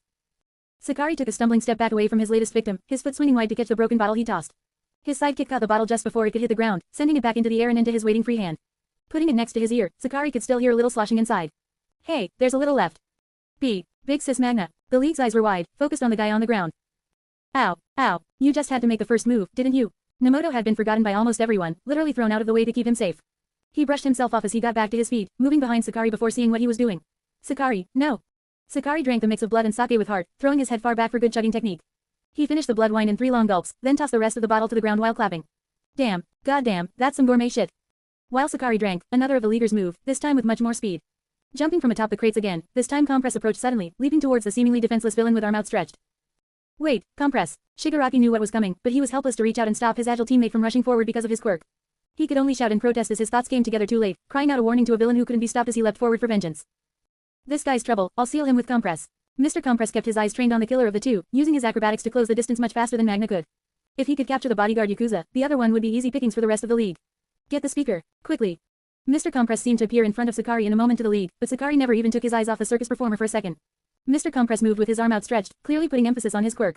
A touch type, was it? Didn't work on what you couldn't touch tilde. Mr. Compress barely had time to touch the ground before Sakari sagged down, falling under his attack while taking another large breath out, releasing another wave of toxin into the air. Like he said, it was a good drink. What? Mr. Compress had barely a moment to react to the crouched figure before Sakari rose off the ground, springing back up with a handful of the glass shards from his own broken bottle and ramming them into the circus villain's face. He grit his teeth as the glass cut through his mask and cheek, squinting through the pain and losing sight of his opponent. Instinctively he took a step back to regain his bearings, just like Magna had, and just like Magna had. SHLK. Sakari's hand wrapped around Mr. Compress's with a grip like steel, forcing the circus villain's arm up and out of the way. Yanking it around to throw his victim further off balance, Sakari drove his knife into Compress's forearm, slashing along the bone and gouging out muscle. Compress, racked with pain, instinctively reached out and activated his quirk briefly right as Sakari gave his arm a final twist and shoved it in the way, letting the circus villain compress a chunk of his arm off cleanly. Gah. Compress grabbed what remained of his left arm, clutching at the bicep before giving a blood-curdling scream at the phantom pains, the burning sensation where muscle and bone met air without the safety of skin. Still, he wouldn't scream for long, no with good ol' backquote Sakari right next to him. Sakari watched in amazement as his knife disappeared, compressed along with the chunk of Mr. Compress's arm, but he wasn't one to underpack. Already he reached for Balisong, spinning the blade out with a small rotation of the wrist before moving directly behind Mr. Compress, grabbing the costume caper by his vest to pull him close. His leg moved to sweep the legs again, eager to finish the kill, but not so eager that he couldn't miss someone coming in out of the corner of his eye. Shigaraki moved forward steadily with his own arm outstretched, coming in to take Sakari out while he was finishing this clown-faced fuck. Good move. Sakari nodded once, getting a little into this as he pivoted his body. Sakari and Compress spun around, switching places to keep a human between him and the guy with death hands. Sakari turned his twist into a spinning back kick, launching the still stumbling Compress into his ally. Hopefully, they'd take each other out with a high five. Shigaraki caught Compress in his arms, deliberately keeping one finger on each hand touching his own palm as he took his flying partner to the chest and slid back. He kept this momentum, continuing to build distance quickly and only stopping when they had a large gap between them. Now the entire league was up in arms, moving to surround the two Yakuza. In contrast, Nemoto stayed firmly behind Sakari who was still stumbling about drunkenly. In something close to a daze, Sakari noticed there was something in his right hand. Sakari lifted it in front of his face, pulling what was left of Mr. Compress's left arm into the moonlight. The hand and wrist were still red and shining with the villain's blood, truly a great keepsake. Sakari. I see. Sakari's bliss was interrupted by a strong word from his handler, Nemoto, and a word from the enemy leader Shigaraki. Nemoto had moved up behind Sakari, pulling him back with a hand on his shoulder, while Shigaraki held back the entire league from charging with a raised hand. His eyes lingered on his underling, Mr. Compress, but slowly they moved towards Sakari, their appraisal complete. If your master had led with you, it would have been a lot easier to understand what you guys wanted. What we want. Our wants are secondary to the clan's. Nemoto spoke up instinctively, eager to battle with words again, but he could recognize Shigaraki's tone. It was clear for both sides where to draw the line. HGH. Sakari, step in. Sakari clearly had his protests, but he knew who he'd answer to for going against Nemoto and backed off, moving to Nemoto's side and drawing a flask from his coat, staying far enough back to be out of the way but close enough to still be ready if things went his way again. Shigaraki, meanwhile, held back his own crew with sheer force of will and barely at that. Instead of forcing them to disengage with words, he took action, locking eyes with the Yakuza's guide twice. Twice immediately backed off, knowing it was his fault for letting them in, never mind them, twice. Come help Compress, he needs help now. With one sentence he turned the attention to their own wounded, pulling the league back without even touching the intensity. The tension between the groups was so strong, one would wonder if they even could take a step towards each other. It's pointless to cut each other down, Nemoto said, breaking the ice with some neutral points. There'd been enough antagonizing for one day. We both side against the heroes and to harm each other is to harm ourselves. He put his hand out in front of Sakari, turning his head ever so slightly to make the point of who was talking to, but never moving his gaze completely off the league to show his real intentions. We should finish this another day. A little time to cool off, perhaps, then reconvene to make our final points. Our master will pay you back for your losses. The league, even in the face of this objective neutrality, still bit at him like the dogs they were. Twice held Compress in his arms, but he had a fierce glare for the two Yakuza. Bastard, I'll kill you. Tamura, I can cut him. I'm going to, okay. The schoolgirl had drawn a small knife, no bigger than the one Sakari used to dive up her friends. Just the sight of it clearly got his blood pumping, but Nemoto and Shigaraki both kept their arms out firmly with their eyes still locked. And then. No. A single word from their leader caused the league to explode at each other. While they bickered, Nemoto put a little more force into his arm, forcing Sakari back a single step before all the tension left his body. A wise decision. Nemoto moved towards the door but kept his eyes locked on the one reining the dogs in. It doesn't have to be right away, but the sooner the better. Think carefully, Nemoto said as he drew a business card from his robes, tossing it aside to let them fetch in their own time. Your decisions affect more than just you. That's the point of being a leader. Only now did Nemoto fully turn to the still open doors, taking his arm off Sakari. Call us when you've calmed down. We can still accomplish great things together. Wait, you bastard. Even as they walked out, Twice still called for them, his fury too great to have direction. Why did you stop me, Shigaraki? Jin. Twice's fury slowed as Toga approached, bending down to help him and Compress. More importantly, Magna and Atsuhiro need the doctor. Oh shit. Twice nodded fiercely, almost moving to try and check up on Magna before focusing on Compress. He tried to get a better grip on his friend, arms moving around the injured villain's waist before he risked lifting and hurting him more. Can you stand? Shit, I've got shit. Spinner shouted to no one in particular as he wrapped Magna's neck with his bandana. Don't worry big sis. Kurogiri, where the fuck is he? As the league moved to take care of itself, Toga moved off to the side towards Shigaraki. Her eyes lingered on Magna's crumpled form before flicking to the discarded remains of Compress's hand. Tamura, I'll cut that guy. No, I'll cut both of them. No. Toga glared at him and his one-word responses. This was a far cry from the man she had first joined up with. Tamura. No. He seemed to hesitate, taking a second to answer, but it took Toga a second herself to notice what Shigaraki was staring at. While everyone else had begun to move around the warehouse, only one person had his glare still fixed on the Yakuza. Shigaraki's unending hatred focused on them through his narrow eyes, refusing to let them go for even a minute from his mind. Not yet. So, in total, Kurogiri finished his 5th rum and coke right as he finished the 5-minute-long version of the story, bringing it all home. It looks like your favorite training dummies are preparing for something. Preparing for something costly. Midoriya rubbed his chin as he hung on Kurogiri's words. Kurogiri's story had mostly focused on the Yakuza, a natural interest to the young vigilante, and while they couldn't be entirely trusted they could be compared to what he knew, and he knew a couple things. That's pretty vague. While Midoriya wasn't sure of the exact numbers, he was sure that Ronin had been cutting into the Yakuza's profits, so in a weird roundabout way he had kind of caused that meeting. Still, that was just the past, and what he needed to know was the future. For all I know, they could be preparing for anything from a big drug deal to remodeling their hideouts. Hell, maybe they can give you some artistic tips at the same time. Meeting them might be good for you. Midoriya gave Kurogiri a side eye, once again inspecting his ridiculous clothes. The big coat in the summer sun, the large boots, the downright stupidly poofy pants. Midoriya knew Kurogiri did this to mess with him, but this might have been his worst combination yet. How the hell wasn't Kurogiri cooking in all those layers? I'll let you know I got this design from a good friend, Kurogiri said, rolling the large coat sleeves up in spite of his words. Interestingly, Kurogiri's forearms were also covered and are made of purple fog, but now wasn't the time to be thinking of that. Don't make me pass on your complaints, he gets very touchy about his designs. Touchy. Maybe he can try seeing his designs instead. Midoriya rolled his eyes, but the smell of grilling had been growing stronger for a while now, and this one didn't seem to be turning into an impromptu flashfire. Already, Eiko was calling out to them. Midoriya, Midoriya, we did it. Midoriya moved to the grill quickly with Kurogiri trailing behind, coming in just after Eiko was taking food off the grill. With a pair of tongs, she moved the meats from the grill to a large platter beside her while Mao kept working on the rest of the meat, only giving pause to smile at his daughter's handiwork. Eiko placed the platter down on the table, giving Midoriya a smile while she stepped back and showed him all the meats one by one. So we finished the hot dogs and bratwursts, but the burgers couldn't really fit, so they're still coming. It should only be a few minutes, but it's all coming along. Eiko gave Midoriya a shaking thumbs up. Midoriya replied in kind with his usual smaller confidence. It turned out pretty well, huh? Which one do you recommend? Eiko scratched the back of her head, glancing between the hot dogs and bratwursts while trying to come to a single answer. Quote. Be both. No. Well, if you're only eating one, well, if you insist. Midoriya nodded, sizing up the food compared to his stomach, and decided to just go for it. He grabbed 2 buns and one of each, wondering how much he could save for later. Eiko nodded in the background, having run out of words but settling on just being quietly happy until she got a good look at Kurogiri's clothes, bringing her attention away from food. Oh, Uncle Smokey, is that? Midoriya nodded, smiling with his eyes closed so he didn't have to look at that train wreck. He was glad someone else had to see Kurogiri's train wrecks, and hopefully Eiko could talk some sense into the nut job. Wow, Midoriya, your outfit came out so well. Midoriya nodded, smiling with his eyes. Wait, what? Midoriya opened his eyes to see Eiko circling about Kurogiri, paying very close attention to each and every detail of the outfit. Yeah, I didn't think the coat would work, but it really pulls the whole thing together, Midoriya. I'm surprised you can wear it in this heat though, Uncle Smokey. While Eiko finished her inspection, Midoriya started his intersection, trying to figure out what she was talking about. His outfit. Hey, Eiko, what do you mean my outfit? Oh, I recognized it right away. Well, I know you kind of said it was a solo project B, but I remembered seeing the drawing in the club room. Eiko began to mumble and ramble, hesitantly putting her fingers together to get out some of her nervous energy, but it didn't seem to help that much. The drawing in the club room. Midoriya thought back over it while Kurogiri talked to Mao, but that just made him more confused.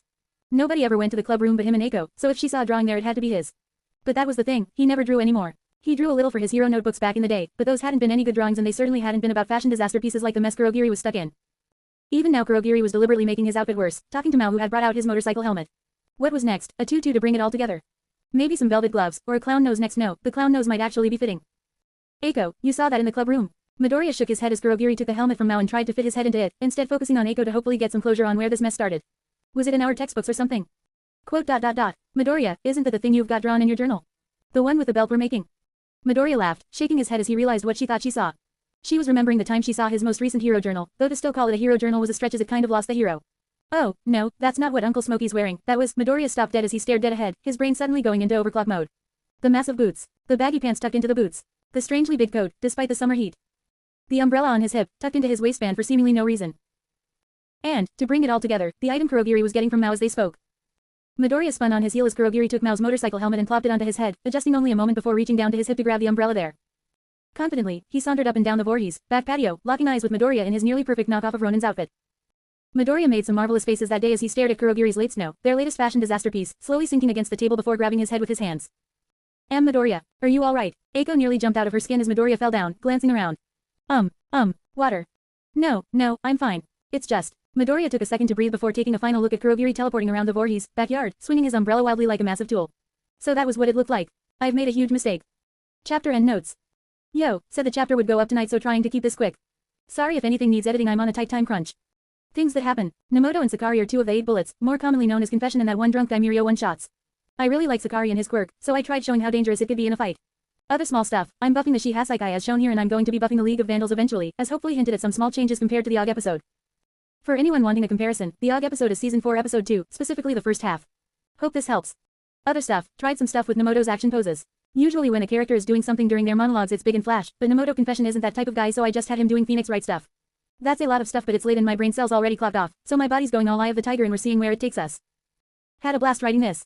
Sorry it took so long, I have no free time anymore unless I force myself to, so I'm raising this Dr. Pepper to forcing the force like I forced that Ronin costume joke, and eat shit Ronin, it's still a stupid costume. I love Kurogiri. Next chapter should have the ending to the cookout, some small stuff with Kurogiri and Mao, then it's off to the races to go all speed mode. Until then, thanks for reading, I need to drink some water, and adios. Chapter 211, Getting Better. Chapter Summary. An end to the Bambic scene in the first full step into the next arc. Midoriya needs a little training of his own before he's ready to train anyone. Chapter Notes. See the end of the chapter for notes. After Midoriya took critical psychic damage, he stepped back to regain his bearings. By this time more of the Voorhees family's friends had shown up, filling the backyard with a score of adults Midoriya didn't recognize. While there was a good chance more of them were involved in the criminal underworld, after the thorough dunking Kurogiri just put him through, Midoriya was planning to recuperate his lost pride and play it safe. The grill was run by Mao, freeing Eiko to do whatever she wanted, time she spent with Midoriya. The two of them took their food to the side of the yard, sitting back while the grown-ups talked and enjoying their food. Seriously, thanks for having me, Midoriya smiled as he held up his bratwurst, the hot dog already a memory and a red stain on the side of his mouth. This stuff tastes great. Thanks. Eiko returned the smile, her mouth still visible with her hair partially pulled back. She held up her own bratwurst like Midoriya held a hot dog, the grilled meat looking a lot smaller in her hands. She was already on her third while Midoriya was just struggling to get through half of his. My dad really likes grilling, so we've been doing this as long as I can remember. I've got a lot to learn still, though. You seem to have learned a lot already. Midoriya leaned over to give her a small pat on the shoulder, the kind he'd gotten used to Mao giving him. I'm pretty sure if your dad grilled as long as he wanted to, we'd all be eating charcoal right now. Eiko nodded as she looked past him, thinking back on some of those previous cookouts she mentioned. Well, Dad is a little passionate. When he first got the grill, he made the fire so big it burned his shirt. Was he alright? Well, he thought burning the shirt made the fire bigger, so. Eiko took another bite as she thought over how to phrase it, glancing down at Midoriya before pressing on in spite of how weird it sounded. Quote ... So he threw the rest of his shirt in. Midoriya snickered, shaking his head. Somehow, I can't imagine him doing anything else. Is he really that easy to read? Eiko phrased it as a question, assuming Midoriya and Mao had only met a handful of times, but she couldn't help but to smile a little brighter. The two sat on the edge of the porch, Midoriya's short little legs dangling off and Eiko's long ones reaching all the way to the ground. The murmur of the crowd and the smell of the cookout spelled a nice atmosphere as the two ate in a small moment of comfort even with the small worries of Midoriya's heart. It seemed peace and rest weren't as quiet as he had thought they'd be. Bit by bit and bite by bite, Midoriya worked through his bratwurst while Eiko worked through her bratwursts. Their talk was quiet and small until they stumbled onto Kurogiri and the larger talk about clothes. From there it pandered out, Midoriya trying to draw a clear distinction between his outfit and Kurogiri's, then onto those belts Mao had somewhere that could be used for the costume, and eventually onto the club itself and some of their projects. Those weird bamboo sticks we made were pretty fun, but that was mostly just all the stitching. Eiko tried to make some gestures for what she was talking about, thankfully Midoriya already recognized the kendo swords from the bamboo. I think I've gotten pretty good at stitching. You've come a long way. We both have. Midoriya thought up a few ways to continue and decided the higher road, leaning into the compliments along with some minor teasing. Mr. Sneakster came out pretty well, didn't he? Yeah. Eiko couldn't even be bothered to be embarrassed though, her smile growing wide as she suddenly sprung up. I've actually been practicing a lot, and I've fixed a lot of my plushes. They turned out pretty well so far. Midoriya took in her enthusiasm for a second, then finished his drink and slid off the porch's lip. Sure, he had his own hangout session planned, but if a better one presented itself, you gonna tell me, or show me? There was a snap moment when Eiko's head caught up with the reality, a brief pause as she thought over it, but with a slightly shakier smile she pushed through. Why yeah, come on.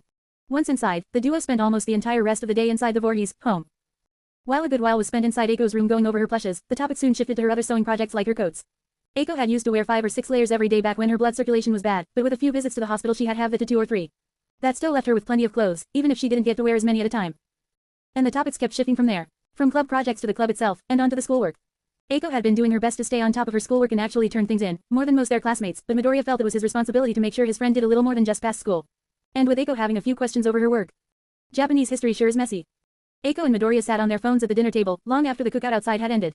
The two were working independently together to do some research for an upcoming history report, a small paper on the social hierarchy in the Edo period.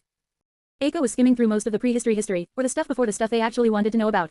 Before the Edo period, Japan had been in the Sengoku or Warring States period, a time filled with constant fighting and turmoil that led to a very war-themed social structure, with the old samurai at the top, followed by farmers and then merchants at the very bottom. It does get better. Eventually. Midoriya didn't have much comfort for Eiko save for how close they were to being done. But hey, at least you only need to write 1 page. I guess, but still. Eiko flopped down on the table, most of her energy drained. She was just glad that they got through all the work in 1 day. Weakly she raised her hands, giving her friend some shaky thumbs up while she mumbled through both her hair and the table, "Thank you, Midoriya." Faceplanting into a table wasn't the best for pronunciation, but Midoriya got the message. He could only give a small laugh as he stood, stretching. It's nothing back quote. The food you cooked was way tilde better than the work I cooked up. Yay. Eiko might have been embarrassed if she had the energy, but for now she settled with just raising her arms in victory, the conquering hero of so many history reports. She glanced up between her bangs, seeing him leave the table, and rose herself. I'll see you out. While Eiko had more energy than before, she still had a little less energy than the average person. Her perseverance was impressive, pushing herself to keep going. It was well past time he got out of her hair and gave her a little rest. The clubmates bid their goodbyes in the hallway with promises to see each other come the new week, and perhaps even find some of those mythical belts Mao had somewhere that could be used for the costume. But those details were for the next week, and first off Midoriya had to get through the weekend. Midoriya waved adieu to Eiko as he walked down the road with a few hours of daylight left. If he went straight home now he could easily get in before sunset, and get out with plenty of time and energy for a good hunt. The news channels on criminal activities had been pretty dry so far, however, and he kind of wanted to talk to Mao about what Kurogiri had told him before engaging the Yakuza again. Instead of going straight home, then, Midoriya took the metro further into town to a different rundown section, one he hadn't been to in a spell. He used to go every Wednesday, but since the whole Wraith thing he'd only been once or twice. Now though, he had some time to kill, and there was no better use of downtime than training to help relax. Running off the metro, Midoriya got his practice started early by taking the stairs 2 at a time and jumping over the safety railings. Hitting the streets, Midoriya weaved through the weekend crowd, quickly cutting through alleys and building up speed before coming to a large brick building covered in graffiti, sliding to a stop just outside its doors. Breathing heavily, Midoriya put a little gumption in his step and straightened out, flicking the sweat from his brow before walking into the parkour gym. He had 2 hours of light left, a lot of calories to burn and a membership that was about to pay for itself. Compared to the study session, Sunday was a walk in the park. Literally, as Midoriya recycled his plans with Eiko into his plans with his mom. A relaxing time at the park, a few rounds of ping pong, then a quiet dinner together. Midoriya even managed to receive a few of his mom's serious hits, so all in all, things were on the up and up. A good break before he went back to the parkour gym to squeeze in a few more touch-ups before the real challenge. Train in basics. After Monday's fairly mundane class, Mao and Midoriya were training in their usual spot. Instead of just going with Mao's flow, though, Midoriya had a direction he wanted to push into. Did that Shoman guy get ya that much tilde? I used to think modern martial arts were too flawed to use. Midoriya moved across the firing range with his vigilante uniform in a bag, picking an empty spot at random to dump it. They were too legal, too many rules, too many laws, and too many restrictions. They were disconnected from the reality of the streets, so I'd be better off just learning some techniques and doing the rest on my own. Midoriya opened the duffel bag, glancing over his uniform. It was all there, the coat he couldn't get rid of, the sword that mimicked stains, and above all else, the bodysuit sat atop the whole mess, a mesh of metal capable of turning even a quirkless human into a threat. His hand brushed it briefly, then pushed past it to draw a spare kendo stick he'd made. But there's more to fighting than flashy tricks, just like there's more to heroism than super moves. The fundamentals. He'd once told Kaminari that creating a super move required good fundamentals, but had he been practicing what he preached? Sure, he had learned some basic judo, but he had started his swordsmanship with fancy moves instead of the basics. That was the exact opposite of what he told Kaminari, and worse, it was the opposite of all good sense. If I want to get better, ya gotta improve ya fundamentals, beyond you pack and some muscle. Mao stroked his chin, nodding as he caught what Midoriya was throwing out. Mao's muscle building had been a great start, a base to push off from, and Midoriya could push off while continuing the work. So, ya got a plan for this. We ju gonna throw down. Go find some more mooks to beat that sheet out of. Mao threw out a few guesses, eager either way to throw hands while Midoriya was still thinking it through. The guys on the streets are criminals, but they're not good at fighting. I won't learn much from fighting them, so I need someone like you who can point out what I'm doing wrong. Midoriya rested the kendo stick on his shoulder and rose, meeting Mao's growing excitement with a smile. I don't need you to fight me. I need you to kick the shit out of me. Midoriya's smile couldn't even light a match to the blazing sun that was Mao's face, the giant gangster beaming as he removed his gun and gave those massive arms a quick stretch. Ya no, Sendipeiter, I thought ya never ask. Well, at least Midoriya got what he asked for. Mao had Midoriya doing at least twice as many push-ups as before, peeling himself off the dirt of their training room. The whole first week seemed to be spent with him kissing the bottom of that dirt cave, getting up just to get down again and again. Most of their match was build-up, a quiet tension as they stared at each other. Midoriya kept his sword between the two of them, the tip pointed directly at Mao's chest as a threat while he searched the gangster's large frame for openings. Mao, for his part, humored Midoriya. While he easily could have pushed past the kendo stick even without his quirk, and he had a few times, he usually held back, relying on technique to beat Midoriya. He circled slowly and kept his guard up, poking Midoriya and pointing out any flaws he saw usually as he attacked them to show why they were flaws. Such as, "Ya too far." Mao and Midoriya were circling with 10 feet between them, but while Mao had his long arms, Midoriya had his kendo stick. "I've got more reach, and you can't hit me now." So I can't. Mao nodded, dropping his guard for a second as he regauged the distance between them. "But ya can't either." "I'll be in range first, so I can attack first." Midoriya's eyes drew close as he squinted, trying to decipher if this was a gap in Mao's defense or another feint. "In range first. PFT. Mao laughed, leaning forward for a moment before suddenly bursting forward. The 10 feet between them closed quickly as Midoriya raised his guard to attack, bringing his sword up for a thrust, but Mao stepped around Midoriya's sword as it swung to deliver his own attack. The sword struck nothing but air as Mao weaved around it before weaving back into punch Midoriya's now exposed chest. Midoriya was shoved downward as the air was forced out of his lungs, stumbling back to keep his feet under him. He took a second to let out a shaky breath before raising his guard again, but already Mao had closed the distance again. Even though it might miss, Midoriya gritted his teeth and gripped his sword a little harder, preparing to keep going. "When ya ain't doing nothing nobody's range matters. Not yours, not his, nobody's." Ronin threw the third criminal into the car, following his judo throw with a kick to the exposed criminal's flank. The punk barely had time to turn around, leaving him no room to bring his guard up as a metal boot struck his ribs. He crumpled against the car, grabbing at his side to try and ease the pain, but all that followed was a second kick to his now exposed face, bringing an end to the pain as he slumped against the car. CHK. Ronin stepped back from his last victim, turning to the fourth just as the criminal drew a knife from his back pocket. It glinted in the afternoon light as he flicked the blade out, reflecting the fear and anger in his face before being turned towards the vigilante, still unarmed with his weapons at his side. The criminal's eyes lingered for a moment at the sword on his hip before his face became more confident. He took a second to check his stance, working his shoulders while keeping the knife pointed at Ronin. "When ya ain't doing nothing it ain't range that wins. It's momentum." Ronin looked at the knife, breathed once, then rushed the armed criminal as he checked his posture. Ronin's metal gauntlet pushed past the knife, grabbing the man's arm and twisting it out of the way before suckering him in the stomach with a fist. "Da first to act, da first to strike. Da guy with guts. That's da guy who wins." Ronin's eyes were still locked on the knife as he forced the criminal's knife arm to the side, keeping it far out of the way while he continued to work the punk's body. The two figures grabbed each other's free arms, trying to gain the upper hand to free the weapon or disarm him. The larger criminal pushed down on Ronin, leaning his weight against the vigilante until the vigilante pulled back. Ronin suddenly swiveled on a dime, pulling both the criminal's arms down while stepping out of the way, the criminal's own weight throwing him into the ground. The criminal stumbled for a moment before Ronin grabbed him from behind by the neck and arm, driving him to the ground. It was over. "So if you got da range, good sheet, as long as ya do something backward with it." Mao laughed as he finished his points over Midoriya's crumpled form, lying face down in the dirt. Makes sense. Easy for you to say, Midoriya mumbled through the dirt, too tired from the hour of sparring to get completely up. You're fucking invincible, you don't have to worry about getting whacked if you step too close. Yeah, lucky me. Mao laughed even harder as Midoriya pointed out how stupid his advice was. But it works fa me. Midoriya shrugged it off as he sunk into the dirt and dust, letting its cool surface cool his body.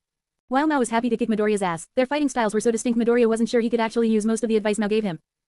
So, Mao dropped a plastic water bottle on the corpse that Midoriya became, snickering as it bounced off his back. You still doing backquote dad jumping backquote and running backquote sheet. How's that going? Midoriya squatted as he looked at the parkour course, a small series of boxes he'd set up in the parkour gym. It wasn't anything complicated, a few jumps to different heights, some big gaps, some small gaps. It was a good start. Rising off the floor, Midoriya shook his legs to finish his stretches before taking on the course. He started with a small jog, speeding up into a run as he approached the first box. He put an arm out, grabbing the top of the box while he jumped to gain a little extra height, sliding over the box in a single mostly fluid motion. The next box slightly taller, Midoriya used the same trick to help gain height and get him high enough to get on top of the box. He hopped to the top, rising to his feet quickly to jump to the next box. He took a single large step forward, pushing down with all his weight to jump as the box, already shaken from the sudden shifts in his weight, decided now to be a great time to fall over. Midoriya jumped off the falling box, too late to stop his forward momentum which led him to crash painfully into the next box. What was supposed to be a giant jump to take him to the top of the next box became a reckless charge straight into its side, making Midoriya skid across the floor before headbutting the next box and flopping to the floor unceremoniously with 2 rug-burned knees and a far more damaged pride. Quote. It's going alright. Midoriya flopped into a sitting position, rubbing his red-skinned knees. But I've got a long way to go before I'm done, a lot of practice until then. Lot of fights. Mao kicked back against the support beam, drawing a water bottle for himself from his cargo pants and taking his time to open it, glancing to Midoriya's duffel bag and then jabbing a thumb at it. That's why ya brought that. Wiping the hair and sweat from his eyes, Midoriya turned to his bag. While he hadn't been using it to train, his gear was still visible through the bag's unzipped top, a katana's handle sticking out unmistakably atop the folds of an old coat. He wasn't that tired. But it was getting late, and he was tired. Slowly, the boy peeled himself out of the dirt, rising to a knee and then 2 feet to collect his things. I shouldn't be out for long. The week had been getting him good practice, even if it was just at eating shit. While he wondered at the start if he could even use Mao's advice from their fights, the attacks he ate taught him there was a lot more to fighting than just techniques. Even if Midoriya could barely replicate even half of what Mao could pull off, if he understood the basic points behind the techniques, he could use those. And so Midoriya made his way home each day. From the parkour gym. Another set of jumps, moving across the boxes. Midoriya cleared 1, then 2, and even 3 before trying to land on the box again, misplacing his balance, and came crashing down to the mat. Again. From the shooting range. Midoriya stepped back with his guard as rough as his breathing, his sorta wobbling mess that Mao took one glance at and laughed. The giant gangster closed the distance with a single leap, batting the blade aside before bringing his right in for the close. Distance. Or even just from school, Midoriya made his way home slowly and quietly. The gaps in action were filled by thoughts as Midoriya's mind ran ahead of his bruised body, writing so fast in his notebook you'd swear you could see smoke coming off the page.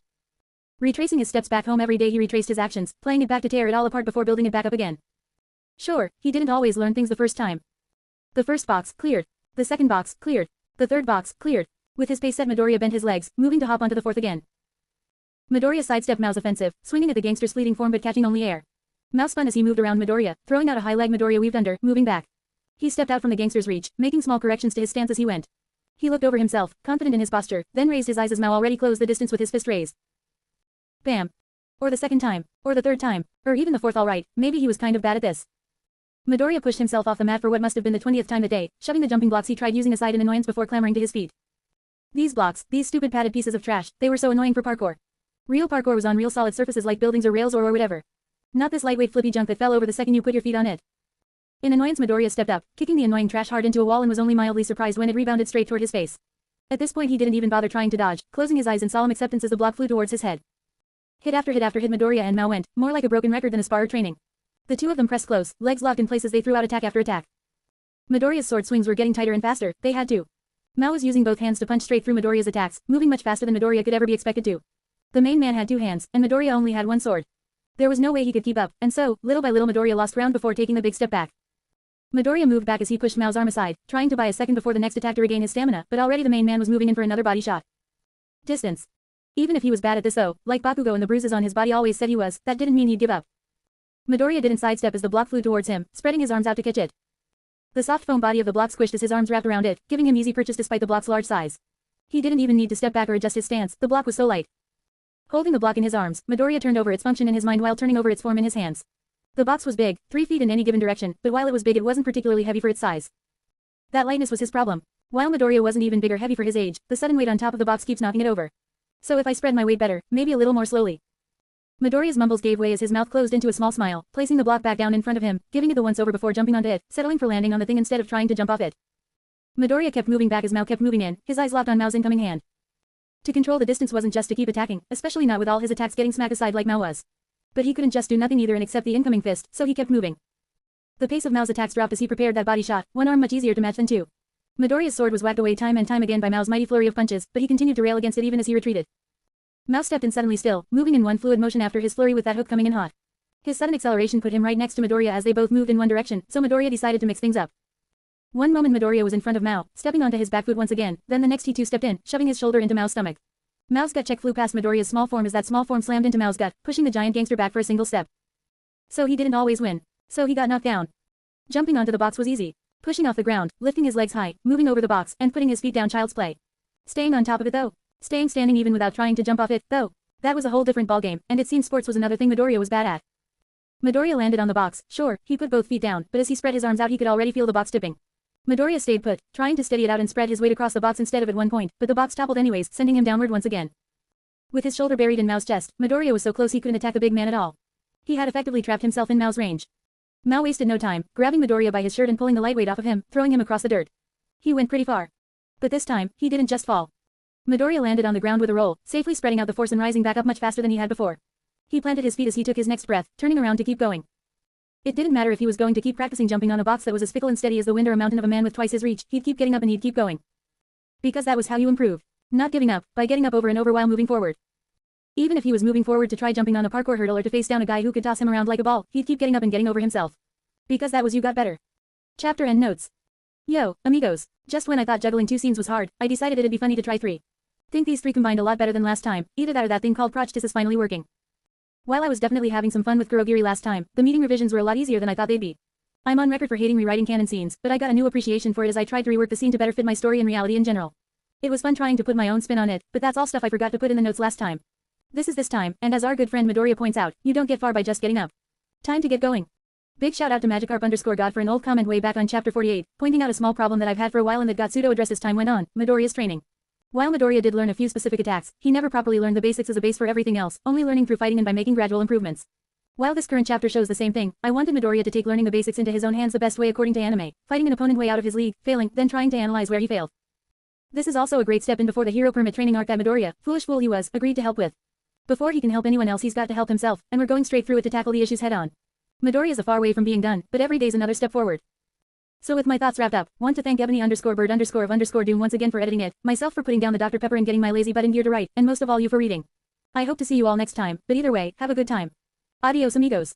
Chapter 212, Cram Time. Chapter Summary. A speedy montage of speedy montages. Chapter notes. See the end of the chapter for notes. The week seemed so long in the moment, so short in hindsight. Midoriya's first week of training was, in the moment, a varied hodgepodge of getting slammed into dirt floors and gym mats at angles he could scarcely imagine. After that moment though, it became the opening act for what might have become the ass-kicking of a lifetime. For villains, of course. Because why would Midoriya's training end so terribly for himself? If I'm going to get better at fighting, I need to challenge myself. Midoriya wasn't even talking to Mao when he came up with his latest in a long string of bad ideas, instead talking to his shower head as he cleaned more dirt smeared into his knees and elbows. God knows why it wasn't washing out. Fighting with Mao was a good track to build up his general skills, but most of the time it felt like ramming headfirst into a brick wall, sometimes with the same amount of brain damage. Fighting Mao was definitely good. While Mao's advice rarely seemed useful due to their massively different fighting styles, Mao's sheer power and defense forced Midoriya to go beyond his limits. In some ways, it was the kind of challenge he wanted, but not in all the ways he needed. Midoriya scowled as he looked at the nasty bruises forming on his arms. Whether the big guy meant or not, Mao was so strong that Midoriya had yet to take a proper win off him. Sure, he had gotten in a few good hits on the giant gangster, but he wanted a little more than a few good taps on his opponent before eating another jab. Leaning against the shower wall as the warm water eased his aches, his past and his plans met somewhere in the middle to give him a new idea of how he'd train. He'd fought plenty of criminals before, a few stronger than him, but when he wanted to get better at something he needed to focus in on it, like when he started learning judo. He had forced himself to only use judo for weeks when he attended Ishiyama's judo club, and that had been great for his technique. By pushing himself into a corner, he could force those kinds of hard situations that accelerated growth, but at what cost? While it was good for practice, forcing himself to only use one fighting style could be dangerous, and not just for himself. He had body armor and a solid escape plan if things went south, but the civilians he met on the street, the victims of the crimes he stopped, didn't. If he was too busy fucking around, trying to force himself to improve when he should have just been focusing on rescuing the civilians, he'd be just as much of a failure as the pro heroes. Hell, he'd be worse, since he did it deliberately and consciously. Midoriya grabbed the body wash and began to really dig into that dirt on his knees, teeth gritting either from pain or concentration. He needed to endanger himself to push that growth, to find the challenge he wanted, but he shouldn't risk other people getting hurt for it. So how could he make sure no one else got hurt? Would he just freestyle it until he thought the civilians were safe, and then switch to one style? That seemed risky, especially if he made a bad call. It might be best to focus in on smaller crimes, then. Crimes that wouldn't put other people in danger, like pickpockets, but small crimes like those lack the danger needed for a challenge. Pickpockets don't fight back. Revenant turned the water to cold as he tried to find clarity in his thoughts. The only clarity he could find, though, was that there would be no clear answer. Some things had no straightforward plan, and times like that would require improvising. On the other hand, there were a few things he could plan. This wasn't his first time focusing on a style, so maybe if he picked what style he should focus on in advance, the rest might get a little easier. He had already done only guns and only judo, like challenge runs in a video game. So what could he do? What was one thing he could single out, something he could focus on and try working into every fight while keeping civilians safe? Izuku, you've been in there for 10 minutes. Save some water for the rest of us. Perhaps, Midoriya thought as he hurriedly turned and grabbed the shower handle, timing might be a good place to start. With only a week to go until his trip back to UA, a solid point to set himself against for improvement, it seemed timing was a better start than Midoriya could have imagined. Not that he planned for it to be his final pick, mind you. Giving himself a deadline pushed Midoriya to make the most of his time, creating one of those challenges Midoriya rambled about in the shower. Now, it wasn't about just doing more and more push-ups until the number became so big it didn't matter, it was about doing more and more push-ups until UA came and then it didn't matter. There was more to it than push-ups, sure, but there was more to the last week than just work. With the weekend as Midoriya's dedicated full relaxation days, Midoriya laid off from the parkour gym and the military base to focus inward. While that might have started with getting existential in the shower, there was a lot more going on just Midoriya's usual mumbling. Midoriya spent a little time with his mom across both days instead of cramming it all into Sunday like usual, really trying to make the most of his mom's presence to cool his head before he got back to work. While Midoriya did maintenance on his stuff weekly, he put a little extra time into it these 2 days. A little resewing the jacket here, some oil for his sword there, and rounding it out with a healthy round of replacing all the batteries in his dozens of possessed items. Jesus, he went through a ton of batteries. Closing out his days as he opened them, Midoriya meditated in his room. With his nerves tauter than usual, Midoriya was really trying to cram in as much relaxation as he could get and, in theory, there was nothing for relaxing a mind like removing your thoughts and sitting peacefully. In practice, it was a great place for Midoriya to get stuck with his thoughts as he bent his body out of shape like a wet noodle. While his yoga mediation hybrid had been great for returning his banged-up body to its former limberness before that female Nomu punched him across what felt like a city block, there was nothing quite like note-taking and planning to set Midoriya's mind at ease, mostly as a way for all his mumbling and nerves to escape his head and onto a page. So, Sunday night, before he went to bed for tomorrow's school and a week before he went to UA to try and do something with those guys in 1A, Midoriya worked out a rough schedule. With the moon high and the dark deep, Midoriya probed the problems he could see coming and made his plans for how to deal with them. Looking over the paper so worn by his eraser it was almost holier than a church, Midoriya couldn't help but smile. Now that he had a rough idea what he was getting into, how could he not? With his bed made, the only left to do was lie in it. Midoriya shut notebook number 14, tossing it into his school bag, then flicking off his all-might lamp and meandering to his bed, collapsing down on top of it. School finals might be months away, but for Midoriya, it was looking like it was about to be cram time. Monday, a school day, but Midoriya's day started long before school. Now, the literal least of Midoriya's worries was school.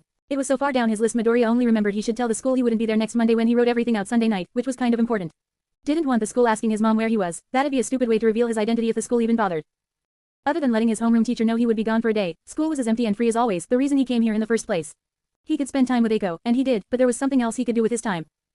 Senpai. Midoriya stumbled off the hardwood floor, grabbing his kendo stick as he pushed off his back end onto his knees before bowing before his older classmates. Thank you for the fight. Midoriya was back in the kendo club room again, coming in early just to pick a fight. Now, instead of just picking a fight with the best, Midoriya looked for fights with anyone and everyone who'd so much as look at him, trying to get as many as he could in the time he spent here. Man Yanni, you felt it off floor so fast, thought you were divin backquote for dat shit. For real, he looked so much better fighting backquote the captain. I know, right, want to go another round, Yanni. His senpais within the club had been a little tentative at first, but after the first few fights with Midoriya seeming to eat more and more shit, the aggressive teens couldn't help but take a few whacks at him, Yanni. Yes, senpai. Midoriya responded immediately, making sure not to lose his momentum between fights as he rose to his feet, grabbing his sword with both hands and getting into position with a genuine eagerness about him. Thank you for the fight. Sure, Yanni, sure. The delinquents he'd been fighting laughed as one of them stepped forward to put him on his ass again. The delinquent didn't even bother to take his vape out of his mouth, taking a big breath in before cracking a smile and letting the smoke drift out from between his teeth while he looked down on his underclassmen. Try to last a minute this time, Yanni. His upperclassman roared as he pulled his sword into position before lunging forward to smash Midoriya's head and the floorboards together one more time before school started. Oh yeah, the Yanni thing. Midoriya wasn't sure if it was entirely because nobody actually knew his name though he wouldn't be surprised but it seems all the cleaning he'd done had kind of stuck, just not in the way he wanted. Now, while the trash was spreading across the whole clubroom, everyone called him janitor until they shortened it up to make for a better nickname. So here he was, Yanni, getting swept. Nickname or not, Midoriya almost raised his guard before forcing himself to keep his sword low and his eyes open on his opponent charging in. The upperclassman moved in quickly with one massive swing as Midoriya stepped past the attack, moving around swing strong enough to be on the streets by the usual punks he'd take on. The upperclassman barreled onward as Midoriya danced around, his own light steps a mirror of his opponent's while his sword stayed out of the way. Unchallenged, his opponent dominated the space between them with attacks, keeping Midoriya on the defensive and giving him little time to attack, not that he planned to. With the delinquent large swings, there were plenty of small chances for Midoriya to interrupt. He could attack right after the delinquent's sword missed him, striking before his opponent could defend. He could put a little more force into his footwork and get behind his opponent, a place where there'd be no defenses to stop him from attacking. Hell, if Midoriya wanted to he could try just planting his feet, blocking one hit, then pushing through to start some attacks of his own. But he didn't.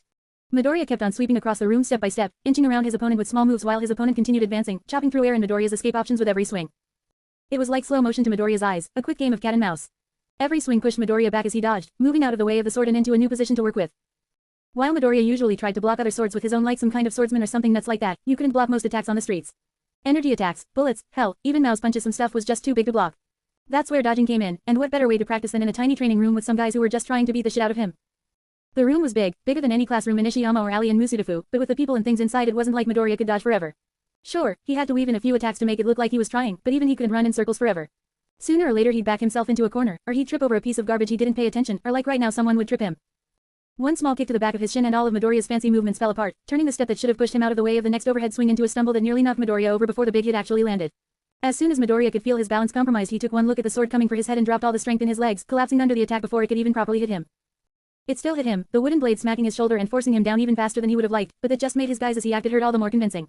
Midoriya hit the ground hard and grabbed his shoulder, scowling in pain at his own bad landing instead of the blow he took to the shoulder, with his upperclassmen coming in to laugh at him once again.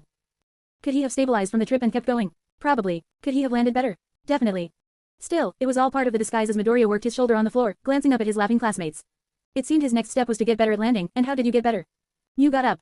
And so Midoriya ignored the many bruises from his hour of off and on again sparring, pushing off his back and onto his knees, bowing down in front of the delinquent quickly. Senpai, thank you for the food.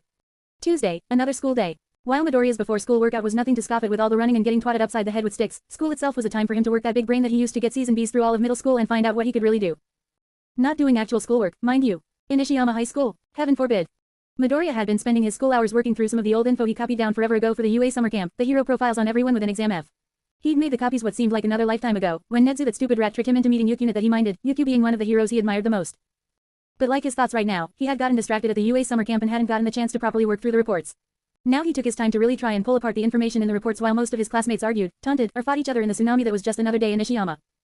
His note-taking had run long into lunch today, just trying to research some things on the people he knew less about like the pink girl with the acid quirk, or the muscle guy with the sugar quirk.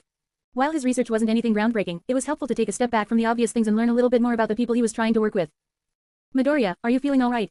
You can't just get by on lunch on Gatorade. Speaking of people he was working with, Eiko was doing a great job as his dietary consultant even if it was just the obvious things. While they'd been eating together since Eiko joined the club, Midoriya had learned to enjoy it a little more than just having someone to teach mathematics he'd sooner forget if he got the chance. Even if it was just someone telling him to stop mumbling and eat his chicken, rice, and that salad he tossed together this morning. Don't knock Gatorade, it's pretty good for energy. Midoriya mumbled out his weak excuses while pulling out his lunch, deciding to set the salad aside like his notebook and eat the part of his lunch he'd actually enjoy first. He'd definitely enjoy his second Gatorade of the day after the fights he got in Kendo Club. Does Gatorade sponsor you, or do you buy that much on your own? Eiko was even more eager to set aside her own notes than Midoriya, opening up an entire liter of juice like Midoriya opened his Gatorade. I don't think I've seen anyone drink as much of anything as much as you do. Man, I wish Gatorade sponsored me. But I don't go through that much. It's just 3 a day. At school, at least. He kept to himself that he had more whenever he was training by himself because he could definitely feel this was something Mao would be laughing for hours about. It was the exact kind of nonsense that the main man would go on and on about, no matter how random it seemed to the teen. I don't know how you get any work done in class, Midoriya. Eiko changed the topic herself, not dwelling too much on Midoriya's addiction to focus instead on her woefully large pile of studies. It's really scary in there. When that vulture guy got thrown out the window, some of the glass almost landed on my desk. I thought I was gonna pass out. Someone was thrown out the window. Why? Their room was on the first floor. This felt like something relatively important that he had missed amidst his studying. Revenant squinted in confusion, trying to remember whatever Eiko was talking about, but it probably didn't matter. Well, this is Ishiyama High School. Every class here is like that. Midoriya almost mentioned how every student was here because they were like that, but since he and Eiko were also in the school, he felt that'd be a little mean to point out. I just keep my distance, don't mess with anyone, and nobody messes with me. Maybe I should move away from the windows. Eiko tilted her head as she thought it over, trying to pick a safe spot in their class, but Midoriya was pretty sure one didn't exist. Either way, while it wasn't technically his problem, Midoriya did feel some need to help Eiko out. The front of the class is pretty empty. Everyone who's supposed to sit there's moved around, so it should be a pretty safe place. Besides that, it was next to him, and while he wasn't sure he was bodyguard material he had to count for something. Yeah, Eiko nodded along, going along with his reasoning pretty easily, then slumped back as she thought about the rest of her day. But what if the other schools bust down our door? Then I'd be right at the front. Worse, if the door flies off its hinges, it's gonna smash into me. Hold up. Midoriya put a pin in whatever demolition door theories Eiko had running through her head, sending a door flying at least 10 feet to whack some student, and tried to focus on the first part because it felt like he was missing something. Why would other schools come to our classroom? Our class can't even come to our classroom. You really didn't hear? Eiko looked at Midoriya with some strange newfound respect at his ignorance as she detailed the rumors she heard, sitting at the back of the class next to most of the arguing and fighting students. It seems like some really big school thing is coming up, the summer school fight. Wait, isn't it supposed to be the summer school festival? A whole bunch of schools are going to show up, and they say it's gonna be a really big event. Eiko continued on, her tone getting more and more serious as she went on. I heard there's gonna be a big competition with a whole bunch of fights, and that a whole bunch of really dangerous people are gonna show up, and that it's gonna last for almost 3 days. The really dangerous person who'd already shown up right next to her tried to get a read on how she was feeling about all this, putting aside his food and putting a little more effort into calming her worries. If it's going to be that big of a disaster, I'm sure your parents will let you skip class for a few days. It's not even a full week. Midoriya spoke with a shrug, but Eiko seemed to really think over his words as she stared deeply into her giant juice box. Why yeah, if we just keep our distance, it'll all be okay. Giving a quick pat on the arm for one last bit of reassurance, Midoriya returned to his sandwich and more pressing matters, reviewing the notes he took on the notes Nedzu took on exam F. He had to look to the future right now he couldn't waste his time on strange things like whatever a summer fight was. Wednesday was, to no one's surprise, a school day. Midoriya's school days were a little shorter than most, however, and after lunch he was technically free to do whatever. With all his afternoon classes online and already completed, Midoriya was free to do whatever he pleased. He didn't even have to stay at the school, he only did because of club meetings when Eiko got out. He'd been using those meetings to continue working on his equipment after vigilantism, but they hardly needed repairs every day. Besides, club meetings didn't happen for a few more hours. For the past school year Midoriya used this time to work on his equipment, especially when he was making new things, but that encroaching deadline deterred him from trying anything new, and instead focus on what he already had. He might still brainstorm an idea or two, and he already knew the next weapon he wanted to make, but he felt like it'd be a bad use of his time to make more complications and hoops to jump through with so many things going on already. Midoriya also didn't spend these hours doing vigilantism. He learned from hero analysis, crime analysis, and first-hand vigilante experience that there was no point in doing vigilantism in the hours between his lunch and club hours from about 1 to 3:00 clock. Not only was it the height of hero activity, with many professional heroes going out on patrols or taking care of business in the city, but it was also the low point for crime. Like Midoriya, any criminals worth a damn could read the signs and knew when heroes were on the prowl, and those criminals knew the best way to keep going was to keep their heads down. While the day would tick on, the heroes would have to shift to other things eventually. Fans, paperwork, their personal lives, nobody was on the clock all the time. While there still were heroes to fill in those spots, there was never enough, and that's where a vigilante like him fit in. Right now, the day was still ticking on. With a couple of hours to burn before club, Midoriya turned inward for some good old self-study, like how he started way back when. While he wasn't walking in circles around a pile of clothes anymore, he could still reflect on what he'd been doing and try to push for improvements in small directions. Easy example, today in Kendo Club he'd been getting fewer challengers. While everyone had been eager to beat the shit out of him for free after a little warm-up on Monday and all of Tuesday, the novelty had worn off for most of them by Wednesday, so he had to savor his fights a little more and try to get as much out of them as possible. Monday, his big problem was his footing. He bumped into walls a few times because of bad positioning, but the biggest problem was the trash on the floor and the interference of people outside the fight. Tuesday had started better, but an endurance test of fight after fight for 1 hour exposed how much further his footwork could get, especially towards the end when he was getting tired. With no reason to stop, Midoriya spent Wednesday working on Monday and Tuesday's problems, spending his time in the parkour gym to better work on his footwork. There were tons of tiny things he could improve on. Keeping his feet high when he moved so they didn't snag on anything low to the ground, keep his feet low so they didn't snag on anything high off the ground, making slow motions, picking up the pace for faster motions. Forget taking a lifetime to master, it'd take a lifetime just to list all the shit he could work on. This was ridiculous. And, unfortunately, contrary. There were lots of improvements that went against each other, things that could not be worked together. It would be best to find his own style and work to make it shine, words that he was almost sure he had once said to another. Midoriya experimented around with a lot of workouts he learned about, from jumping rope to running ladder rungs, practicing where he was supposed to put his feet. He even doubled back to keep battling his new nemesis, those stupid like parkour blocks he kept knocking over. If he could conquer those, Midoriya was pretty sure he could balance on just about anything. Eventually. Sure, right now he was just practicing jumping between boxes and trying to stick landings. With a week's practice Midoriya could stay on his feet if he moved fast enough, landing on the box just long enough to jump off, but now he was trying to get a better landing, to stick a landing he could stick with instead of landing for a moment before the box started wobbling and he started falling. Midoriya bounded from 1 box to 2, from 2 to 3, then aimed his entire body as he leapt for 4 and tried to keep his ground. He landed on the box with feet spread apart and arms spread further, already pinwheeling as he tried to keep his balance. His legs wobbled something fierce as they absorbed the impact of his landing, spreading his weight out across the box. From the moment he touched down the box shook, taking his weight to tip one way before tilting back like a seesaw. Although it only bucked for a moment, riding out that moment seemed a monumental task for the kid who usually only flipped off solid surfaces. But as it bounced back and forth, the box eventually settled back on the ground with Midoriya still on top. Midoriya stood with arms splayed out like a surfer, glancing down at his feet with a stupid smile growing on his face. While he might pull off balancing on anything eventually, right now he was feeling pretty good balancing on this one thing for a few seconds. Thursday, 3:00 clock, and Midoriya was back on track to the school after his parkour practice. He walked a little slower than usual, taking the time to work his ankles. This footwork was pretty intensive stuff, with most of the fine detail being in his ankles. His hips and knees did most of the power behind his balancing, but as long as his ankles could adjust in time he could spread out his weight and stay balanced. Sure, Midoriya was a little late to the club, but putting in hours at the gym didn't mean putting in hours with no breaks. He was pretty sure if he worked for hours straight, he'd be crawling back to school instead of meandering. Midoriya kept that meandering as he moseyed on through the school gates and into the side building, kicking aside more broken glass at the entrance on his way to the club room. The day was wicked hot, giving Midoriya a little more hate for all the broken windows in the building. It was no wonder that the AC in this place didn't work, who'd bother to fix it when it'd just be wasted.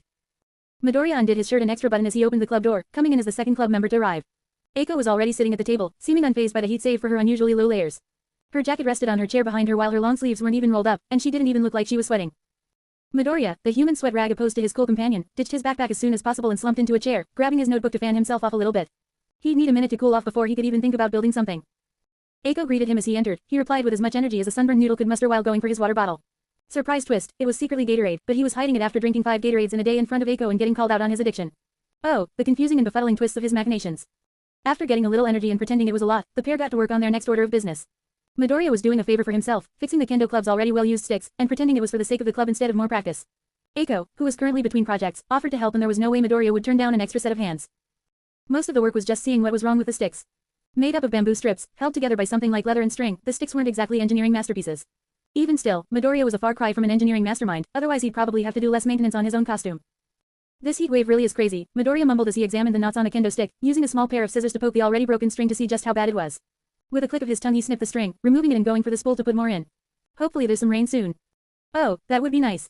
Eiko cut her section of string off then passed him the spool, putting it into her needle while glancing towards the hallway.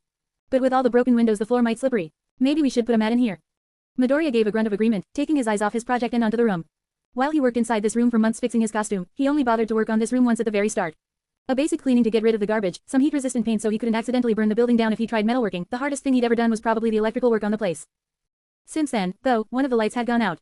Not very relevant for them during school, very relevant for him when he was sneaking in at the middle of the night in the dark. Plus, the floor. Midoriya didn't need to say anything, the pair glancing at the combination of chipped, cracked, and entirely AWOL tiles that were supposed to be the crafting club's floor. While Midoriya wasn't sure what the pay grade of the crafting club should have been, he had a good feeling this was beyond it. Do you think we can fix it? Eiko asked, clearly unsure with her very limited experience fixing things if this was even something that could be fixed. Unfortunately, while he didn't show it, Midoriya didn't have much experience beyond her. I mean, it looks pretty unsafe. Yeah, Midoriya muttered in agreement, partially annoyed at just how bad the room looked even with his minor maintenance. He had swept up most of the free-floating tiles alongside the trash, but that didn't lessen the underlying damage. If anything, it helped expose all new problems like nails and sharp edges. It definitely needs some serious fixing, but... Midoriya rambled off as he thought about the scale of the repairs. Logically, the school should call in contractors or something for this, a full repair team to get it sorted out. A team of construction workers or whoever could definitely sort out this room. In a week. At least. A week he couldn't use the room not just for crafting but for his real work. After tearing it apart more. Undoing all the small details he'd put in, like the paint on the walls, possibly the curtains, and the secret spots he used to hide his possessed. But we can certainly try, Revenant said with more confidence than he felt, putting on a determined smile. Eiko gave her own soft cheers. Revenant looked over the work with new eyes, already trying to see how he could fix the room and beyond. After all, if he was the one renovating, who said he couldn't add a few things of his own? He'd need to check in with the main office, sure, but with how lax they were about everything else there was no question that there'd be no questions. Eiko and Midoriya pulled out their notes before they closed out their club meeting with new enthusiasm, already starting to make plans for next week's project on the page right after Midoriya's plans for his other project next week. Slowly but surely it was all coming together. And like that, it was Friday. Chapter and notes. Yo, sorry about the wait. Many miscommunications between me and my editor really slowed the release, but through the power of basic social interaction here we are. I was just messing around with writing styles when I stumbled across this little mini montage. I definitely think it can go a little further than just this, especially because I didn't get to use it for any vigilantism scenes with important stuff happening on Friday, but the next chapter will get to put together all the scenes to bring it all home, and go beyond by including the bits I couldn't squeeze in. I can't wait to try working on it more in the future. Each section had to be a small story in itself, connect to the other sections, and mix together to form a single story when you step back. There was a lot of small working niggles, especially in Midoriya. As much as I like Eiko overall, she really complicates bits and takes more time to write around than most of the story. I'm trying to do more than just write around her now, putting her in both as a side part of the plot and setting up some stuff later. I'm still being surprised how much work goes into balancing such a large and widely unconnected cast of characters. While Eiko's my usual prime example since she's cut off from a majority of Ronin, it was also harder to work with the groups at Ishiyama High School since they all share a time slot in the fanfic. Any time spent at Ishiyama could be spent working to develop any one of them, so if left unchecked nobody gets that much time to themselves. I'm trying to work around this by focusing on smaller groups at a time, like singling out the Kendo Club to do some stuff, that way they can combine their smaller time slots into one big explosion to do things with. Can't really show that in this chapter, though, since it's just a rushed by montage for most characters, but I'll take any experience I can get with Eiko. I'm not sure if there's much else to talk about, with most of the build-up done for the UA meeting. Midoriya's character and emotions were kind of hard to write at the end in the scene with Eiko, trying to write him as distracted without making him come off as a giant dick. If he comes off a little bit like a dick that's cause he is, but it's another balancing act of how socially detached versus how focused he is. Just another thing I need to practice I guess, and Midoriya himself would tell me there's only one way to get better, so it's time to get shoving. Adios amigos. Chapter 213, Friday. Chapter summary. The end of the school week, bringing Midoriya's 2 weeks of work to a close as the UA visit draws near. Chapter notes. See the end of the chapter for notes. And thus Friday rolled in, the final school day of the week. Midoriya was up groggy but early in the morning, rising with the summer sun to get all his things in order. Eventually, opening his weary eyes at his mortal enemy, his own alarm, Midoriya sighed and then slumped from his covers to the floor, slowly spreading out to stretch that weariness from his bones. Midoriya's morning yoga meditation thing took a minute, with Midoriya having to build up the energy before every motion but hanging on to a little more with every completed pose. With his body feeling like a bent-out piece of wood, Midoriya went to the bathroom to get ready for the day. A hot shower to limber up turned cold to wake up, barely a minute to dry off, and the boy blunder was in his uniform. His head still dripping wet, Midoriya ducked into the kitchen to exchange hugs for food then made his way out the door. Making his way quickly down the flights of stairs, Midoriya hit the street at a jog, bounding down the road past the metro stop and straight toward his school. The metro was faster and way easier on his legs, but who was he to turn down a training opportunity? The early morning sidewalk was mostly empty, especially so close to sunrise. Although it was a long way to Ishiyama, Midoriya made sure to leave extra early to make sure he could get there right when he wanted to. Checking his phone, he found he was right on pace to get there a minute early for the kendo. Just shut up and give me the damn purse. Midoriya glanced up from his phone down an alright-looking alley, spotting a small group of people inside. Come on, you didn't see that match. We've all gotta keep sharp for the next raid, so get off your asses and on your feet. Who wants to throw down first? It was not sad. It was barely aggravating anymore, after a week of chasing him. It was funny, to see the gap between them, to see someone so good fail to hide it so bad, and even to see the moments he genuinely fucked up. And when something was funny, you laughed but the punchline was over. Come on, come on. If you've got half the twinkle toes of Yoni, you'll do fine. So who wants to step up? Fairy leered at the couch potatoes who had grabbed their things, none of them wanting to go first, ready to crack a laugh until he noticed someone come up behind him.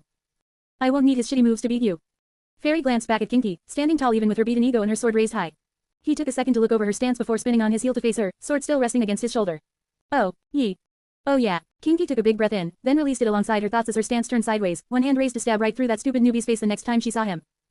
Oh. Fairy nodded, looking contemplative before breaking into a smile, his hand tightening on the sword grip. Yeah.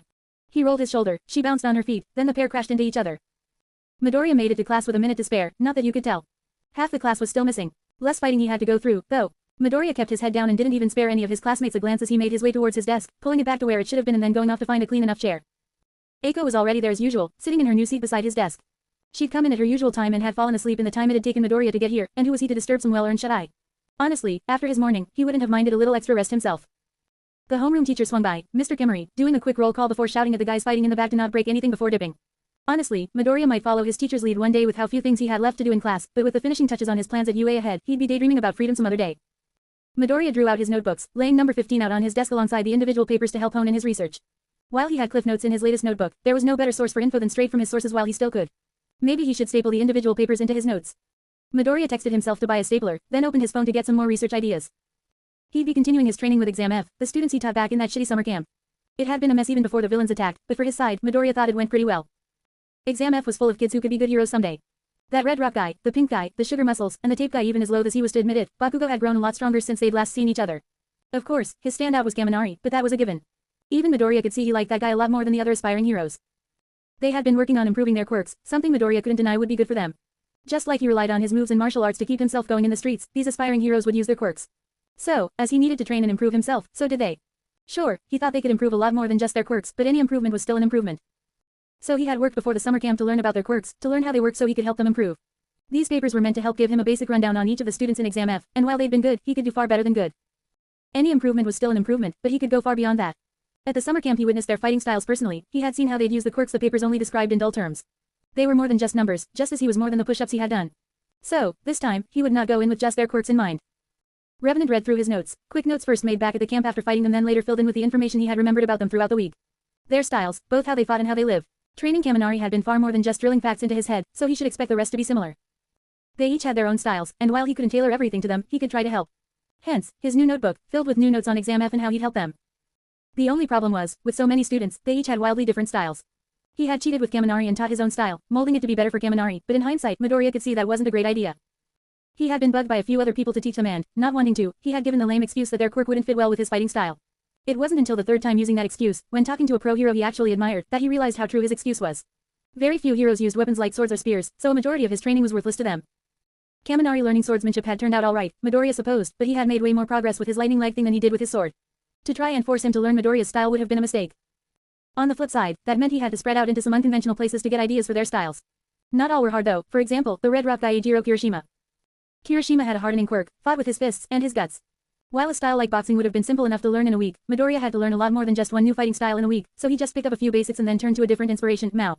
Both had defensive quirks, both used hand-to-hand to fight, and both got the most out of their styles by turning their defensive quirks into offensive power. While Midoriya had no idea if this method would work, he did know it was worth a shot. So he spent the week studying Exam F to try and find good styles or things he could teach them, then getting the basics down before giving them a push to go out and learn more themselves. He was no master boxer now, hell, he knew most of his boxing stuff already just on whims and what he'd pick up on in the middle of fights, but they didn't need a master. They just needed a good place to start, and Midoriya was confident he could give that to them. Now he wasn't trying to teach them all of his fighting style, he was just giving them a small tidbit that would help them. This was, in theory, great for them. Like most of Midoriya's training though, it had a second side. Midoriya was going to get to experiment with a whole bunch of different styles all at once. While Midoriya wasn't a great boxer, he'd still be boxing and learning with Kirishima. Hell, he'd be trying to get into Kirishima's head to help the guy fight better. Maybe he'd even find something about Kirishima's style that he liked better than his own. Midoriya had spent the week scouring the internet, the hero records, and his own style for something Exam F could use, and after a week he had something for each member. It wasn't perfect, but it could be good, and that would make for a better than good starting place. Even helped push them to try finding their own styles, making it a triple play. Midoriya chuckled to himself at his genius, spinning his pencil around his fingers as the video on his phone wrapped up, giving him a glance at the time. Lunch in a minute. Midoriya checked the rest of his watch later playlist, flicking out the extras he wouldn't have time for, then flipped notebook number 15 shut with his pencil inside to mark his place. Eiko beside him had woken up long before Midoriya even got halfway through the final skim of his notes, staying to herself in her own work while he stayed to his. She had noticed the snappy sound of the notebook closing and turned her attention to him as he dropped his things into his backpack, just about ready to go, and she scurried to follow suit. Eiko shoved papers into books and slammed them shut while Midoriya slung his bag over his shoulder, standing and taking in the room for himself. Eiko had mentioned some big fights happening in the classroom, but it seemed all normal to him. Most of the desks were pushed to the sides of the room to form tables for the Clixer to keep them out of the way. The small bursts of people hung around the rooms, separated by their own circles as they talked. The back wall's graffiti had grown since the year's start, now wrapping around even the ceiling. If it wasn't for the missing window blowing hot air into the room, he'd have hardly noticed that there was another big fight there. Eiko kept shoving everything into her bag, almost dropping several things until Midoriya decided that staring into infinity wasn't helping and lent a hand.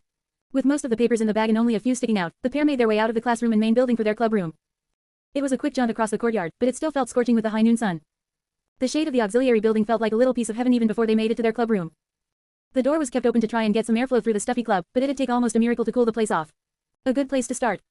A fan would be really nice, Eiko spitballed as she leaned against the table, inspecting the ceiling. But I don't think you can put that kind of stuff in a class.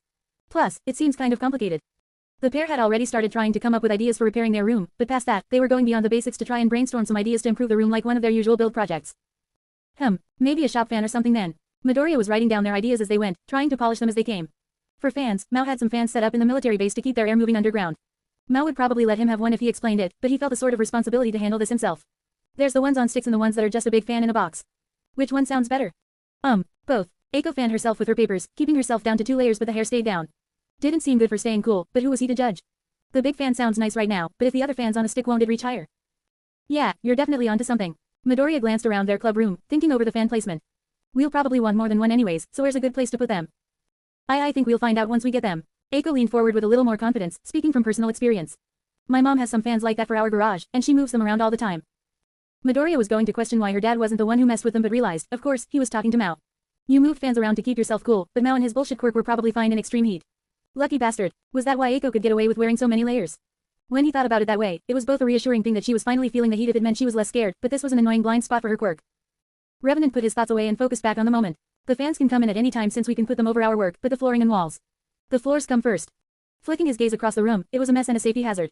The flooring was uneven, jagged, with tons of grime collecting in the cracks.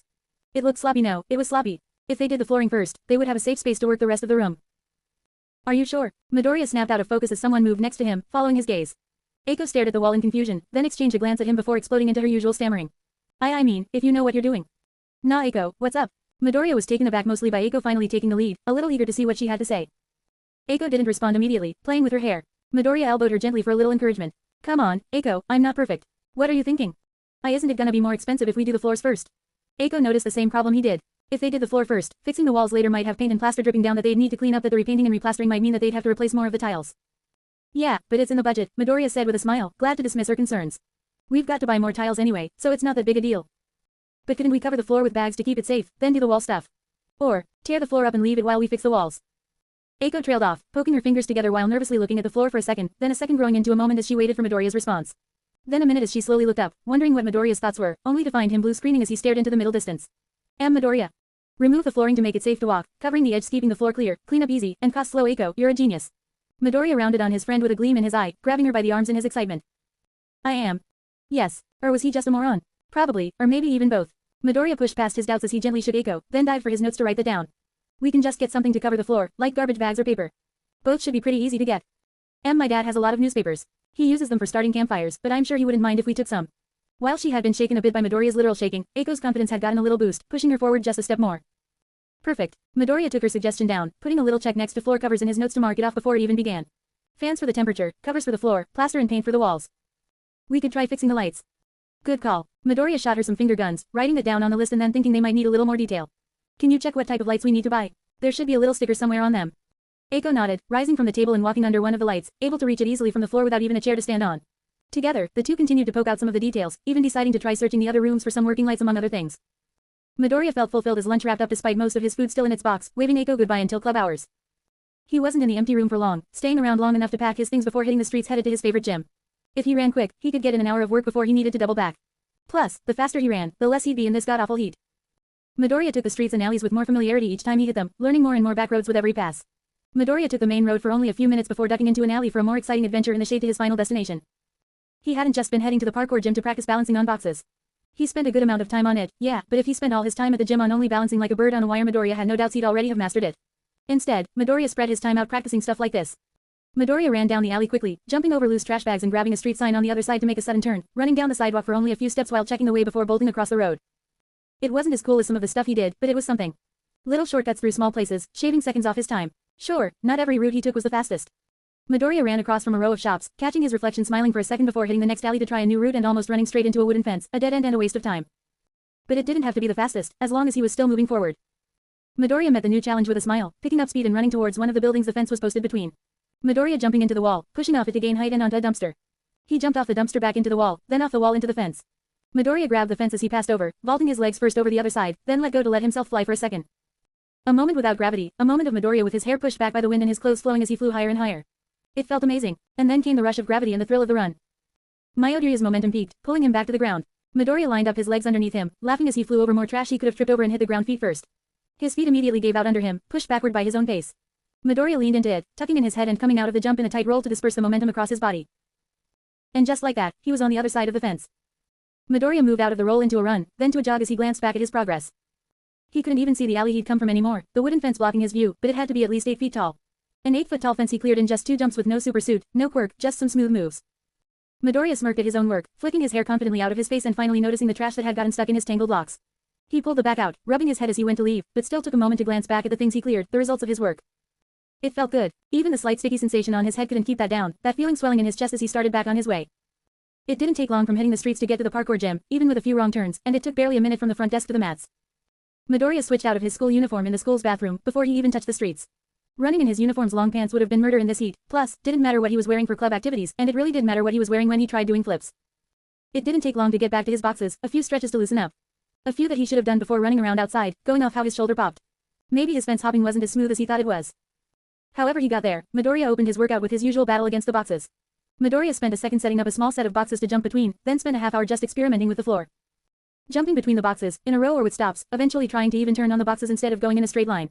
Midoriya even tried to go from one box back to his last one, although he only ate mad for trying something so reckless so quickly. At least when he wiped out it hurt a lot less than the rooftops. Midoriya finished his box training by trying to go from the balance boxes to some of the things he was more familiar with, like running up a wall. He just pushed his little row towards one of the climb spaces, then lined them up and shot off from one box to the next. 1 hop, 2 hops, 1 stop, 2 stops, and the last box was there before he knew it. Midoriya lined it up in his mind, eyeing the next box he'd jumped to in the wall beyond it, then leapt for it.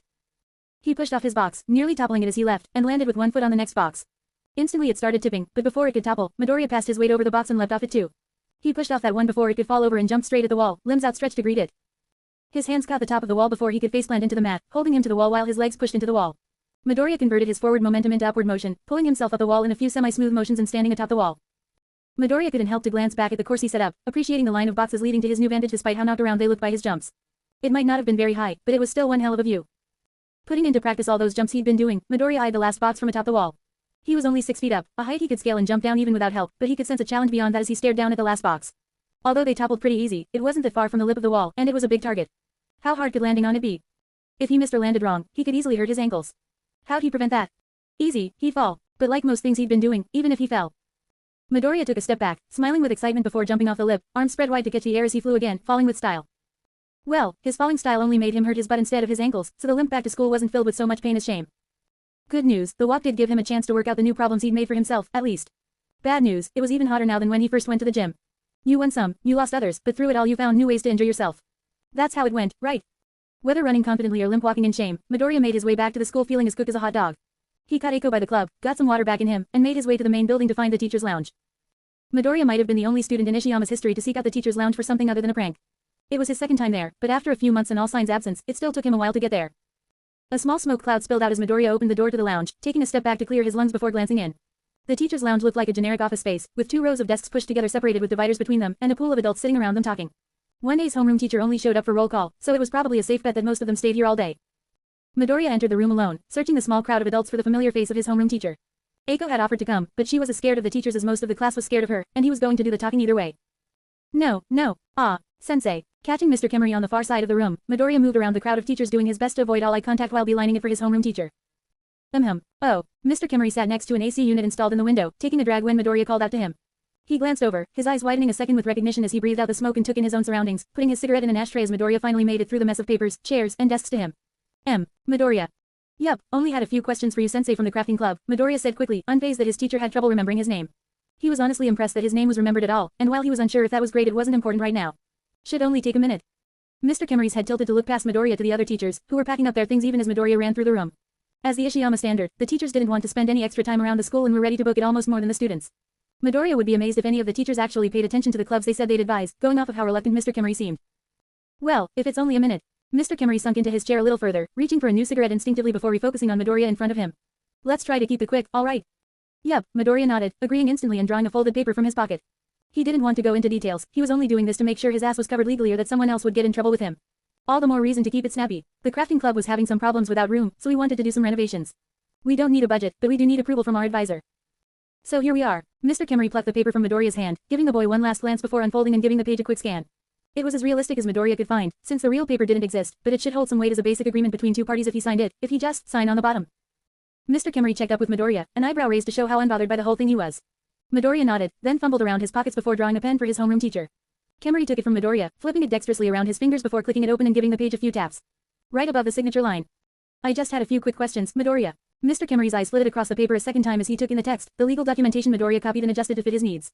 You're planning to do renovations. Midoriya unconsciously straightened out, surprised that anyone in this dump would actually pay attention to anything he did. Maybe it would have been better to do this on his own, and if someone did notice, if someone did come to check on their own.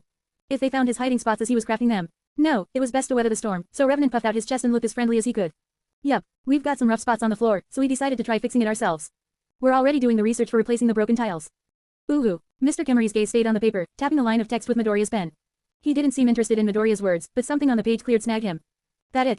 We're going to try fixing the cracks in the wall, but that's gonna just be some plaster and paint. Midoriya tried to keep it vague, wary of whatever Mr. Kemery was looking for. Midoriya didn't engage in this kind of fight a lot, but he had enough dealings with that furry football to know the winning move was not to play. I don't think that's really big, though. Midoriya laughed it off, scratching the back of his head, but Mr. Kemery still looked stone cold. His eyes were definitely focused on one part of the document, but Midoriya had no idea what part. When he got the paper back, he'd have to try and find it, looking for all the ink marks from Kemery tapping the page with his pen, but that was thinking for later. Mr. Kemery seemed to chew over Midoriya's words, spinning the pen around his fingers again. Fixing a flooring is a pretty big project. You and your building club do a lot of things like this. Oh, no sir. Kemery could definitely sense there was something deeper going on, but luckily he was pushing in the wrong direction. With a go-around, Midoriya's plans for daylight vigilantism had come to a crashing halt, now coming back around to help him out. Never anything like this before. We usually do stuff like jackets and stuffed animals. Stuffed animals. Well, Midoriya had to admit it sounded suspicious, but that was probably the most straightforward thing Midoriya had said so far. Yeah, did you want to see some of our projects? Midoriya leaned into his partial truths, knowing he was in familiar territory with evidence to back him up. He took a slight step back, gesturing to the door as he hammered his point home. We've still got some in the room, did you want to come see? Not really. With his bluff met, Kemery backed off a step. Still, to be completely off took more than a step. But, stuffed animals and coats. Far cry from fixing a floor. What got you interested in something like that? Heatwave. Midoriya came in bluntly, intending for this to be a one-word answer, then realized maybe he came in a little too quick for this quick questioning. We were just talking about how hot the room was, and we got into how we could fix the room, and the hardest part was going to be the floor. Ah, Kemery nodded, flicking the paper out with his wrist to straighten it out. That makes a little more sense. You have any experience with flooring? Research, walking, and tripping over it. Midoriya looked so confident in his answer he actually got a snicker from Mr. Kemery, breaking the stony face and finally making that pen move again. Real funny guy, huh? Mr. Kemery smirked, shaking his head at Midoriya boast and bringing the pen down, finally signing it and taking the weight off Midoriya's shoulders.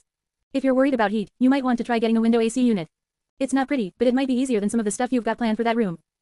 Mr. Kemery tapped the AC unit he was sitting next as he spoke, clicking Midoriya's pen shut and spinning it around one last time to hand it back. Midoriya reached out, grabbing the pen and making a mental note of that. Window AC, got it. Any idea how much those cost?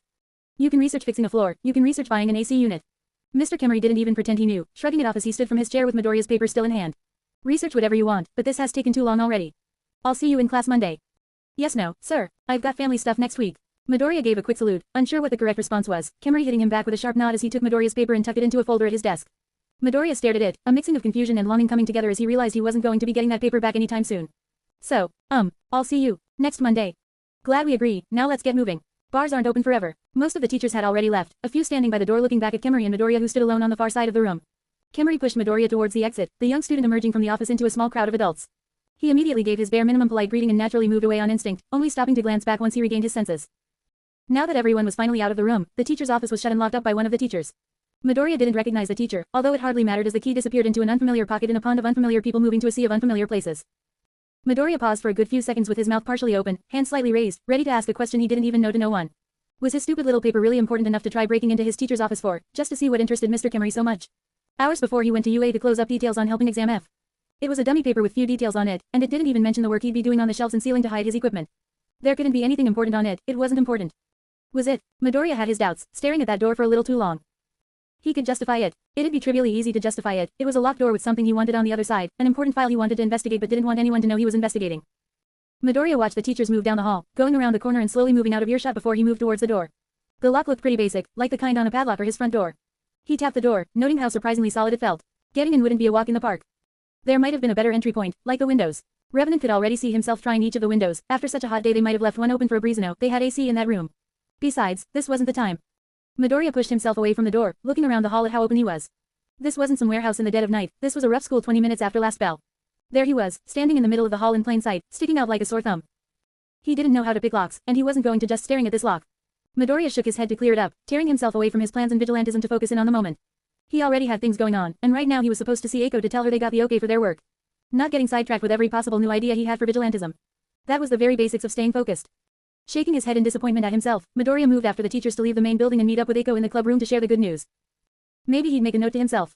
Maybe he'd write down in his notes to get an AC unit for the crafting club, put it in the window like Mr. Kimmery said. Maybe he'd even write himself a note about where that AC unit was, about how easy it seemed to get to, and a reminder that he should go see it himself on his own time. Maybe. But that'd be for another day, because today was Friday. The last day of school in the week. Midoriya was excited, he had a lot of things on his mind, and he would get to them all. Eventually. He ran through the hall, like the delinquent he was, ran out the hall and across the courtyard to the auxiliary building, to his club, and to his friend. He opened the door with a smile, eagerly sharing that their idea went through, the pair sharing a small cheer. With their idea cleared, the real planning could begin now. Midoriya drew his phone and his notes, the two putting their heads together to explore out the ideas already laid out, building them out. The price of equipment, how much they'd need if it went well, the extra they'd need when it didn't. Midoriya and Eiko researched and wrote it all down. And, off to one side, on a similar notebook, a little note written about a lock in some rundown building he should get around to. Kimmery and the teachers walked through the city streets, abuzz with excitement for the weekend. Putting up with their shitty students more often felt like damage control than any actual teaching, but now they were finally free. The teachers now made their way to the edge of hell, the closest bar to Ishiyama High School. Few had any real plans for the weekend, but after the week they had, that was the best plan of all. At the back of the pack, though, Kimmery strode along a step behind the rest. He was usually one of the first to leave behind the school, dropping all cares with a cigarette in his mouth and a hunch in his walk, but this time something was sticking to him. Most of his class was a mess. He'd heard tales in the halls of a big fight coming up, small rumblings between their stupid little factions. He'd seen and had to deal with a few outbreaks himself, as much as he was loath to. There were a few members of his class that he still hadn't seen once, even this far into the year. But there was one oddball, one kid he'd heard hardly a thing about. He'd talked to him a few times, even knew the kid's name better than most his class, but there was something about him that just didn't add up. Kimmery stood to one side of the street, turning his back on the wind to light his cigarette. His lighter flicked once, twice low oil, and on the third the spark took hold, giving him a small flame to light his cigarette. Cursing that he couldn't use this damn heatwave to get his light, Kimmery took a final look back the way he'd come from the edge's doorstep. He could still see Ishiyama's in the distance, the school in disrepair that someone wanted to fix. Doing the classwork, starting a club, now trying to fix that damn mess of a building they had wasting away. Of all the things to waste time on. Kimmery blew out a cloud of smoke, shaking his head as he turned, moving in line with his colleagues and finally letting his thoughts run with the smoke. It was a long month ahead, with a lot of work inside. Maybe he'd take a day to spend some time at the club he was advising. Chapter End Notes. Yo, finally putting my preaching to practice, a chapter made over the course of several days bit by bit. I made this chapter using an hour here and there, but hopefully the flow between moments is still good. I did try finagling the multiple stop and starts to give myself natural breaks, but only time will tell if this works. I had some stuff I wanted to cram in there at the end. I've been wanting to bring up lockpicking for a while, but like Midoriya we only have so much time to do so much. We're getting to see some more of what Midoriya's bad at in this chapter, which is always fun. While Midoriya settled into the older jaded character easily, I wanted to show that he's gotten a little out of touch with playing weak, and I really wanted to show that he doesn't notice it. I've read some stories where the only time you notice the character has weak points is right when they notice they have weak points, stories where those weak points are promptly flattened out and never touched on again. I, on the other hand, like making this more complicated for myself so when I fail it's more spectacular. Midoriya's guise of Ronin has been under inspection before, but less about his acting and more who it would be under the mask. It's a concerted and concentrated effort on the authorities' part to figure out who Ronin is, and it's also a concentrated and deliberate effort on Midoriya's part to make sure they're not right. Midoriya's playing weak isn't as conscious, and so it's a lot worse. As it turns out, Midoriya's not a great actor who can play every role even if he lived through some of them. I'm planning to have more fun with the school in the future. I need to do more research on delinquency before we can really get deep into it, but I've got plans with more than just the student body that I'm hoping I can get going. There's a lot of things I want to do, and I might not being able to focus on all of them. I can get it set up and moving in the background, so that way when unexpected things like teachers visiting clubs happen you all the audience are ready for it and it makes sense, even if it doesn't to our lovely punching bag Midoriya. In a story, while things never really have to make sense to the protagonist, things should always make sense for the audience. So if you have any questions, feel free to shout them out. I love talking about Hero Aka even if I've fallen off the series and am now chasing it down with a flip-flop to smack it upside the head a couple hundred times. I'm going to get going now, but thanks for making it this far and sticking with me. Last minute thanks to Ebony Bird of Doom for help with the grammar, and adios amigos. Chapter 214, The Road to UA. Chapter Summary. A path paved with broken limbs, dreams, and dark times leading to even darker times. Maybe, though, if you gather the right aid, you can face the darkness and more. Chapter notes. See the end of the chapter for notes. Do you think this is enough?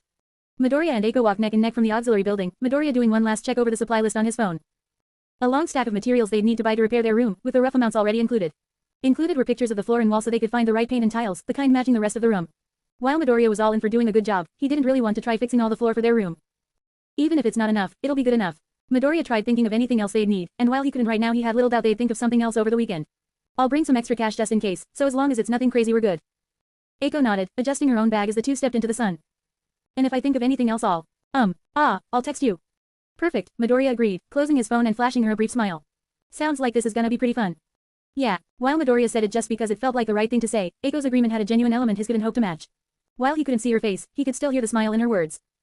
It was a light that, even if he couldn't match, he was more than glad to enjoy. Midoriya glanced up at her, his smile growing a bit as he basked in her quiet enthusiasm before giving her a pat on the arm. Stay safe, Eiko, and rest up. Monday's gonna be a lot of work, and there'll be a hell of a lot of walking. You too. Eiko's exclamation was quieter, but the passion was undeniable as they crossed the school's boundaries and went their separate ways. Eiko, as usual, was waving goodbye as far as he could see her all the way down the street and until she finally took a turn to head to the train. Midoriya stayed planted near the school's entrance, returning her enthusiasm with a much smaller wave even a few seconds after she left his view. He looked at his own hand, glanced at the corner as Eiko left his sight, then dropped his arm onto his bag, gripping it by the strap as he turned heel and headed back into the school. The crafting club room was still in a small state of disarray, the table and its chairs sitting to one side of the room. The spare materials they'd bought for the kendo sticks sat on a countertop, their tools locked safely inside a shelf. It would all have to be moved. The table, the chairs, the boxes, it would all be moved around while they cleaned the room up. Midoriya hoped the table would fit out through their club's door. It was a measurement they'd forgotten to take, but it could be stored in the room next door. Same for the chairs. They would have to stay there until the floor was fixed. Midoriya withdrew his keys, flipping past his house key and the tool cabinet key to his final key, opening the bottom shelf and peering inside. The boxes might have to be moved while they were fixing the walls, and definitely once he started trying to fix the shelves. Those at least could be placed on top of their table after the floor was done and the table had been moved back in, but there were some boxes he didn't want anyone to see. He'd probably have to put in a little of his own time to make sure those stayed hidden. Raising the bottom of the shelf, Midoriya drew out his favorite box. With all his equipment inside, it was quite heavy, needed to be slid from its hiding spot onto the floor. Opening it up, he was greeted by an empty and scrunched duffel bag sitting atop a folded bodysuit, alongside many other items. Midoriya moved through the equipment, setting it aside into small sections for what he needed. He was planning to go to UA, so the small keycard pass thing Nezu had given him was a definite must. The rest of his gear was more questionable. Plucking the keycard from the duffel bag's pocket, Revenant glanced at the other items still in the box. His weapons, his armor, his clothes. He'd attend the training as Ronin, but did he really want to go to UA in public wearing his vigilante equipment? In the past he would instead wear Ken's outfit, but without a helmet for Ronin the two were virtually identical. They carried the same equipment, the same weapons and outfit with only minor adjustments. This was on purpose since Ken was a poor disguise he made with a little makeup and his vigilante equipment so he could easily switch between the two, but they might have become a little too close. Midoriya held up Ken's mask, unfolding it into Ronin's mask. He could make a better divide between the two. Or he could pack his vigilante outfit into the duffel bag and just go as himself.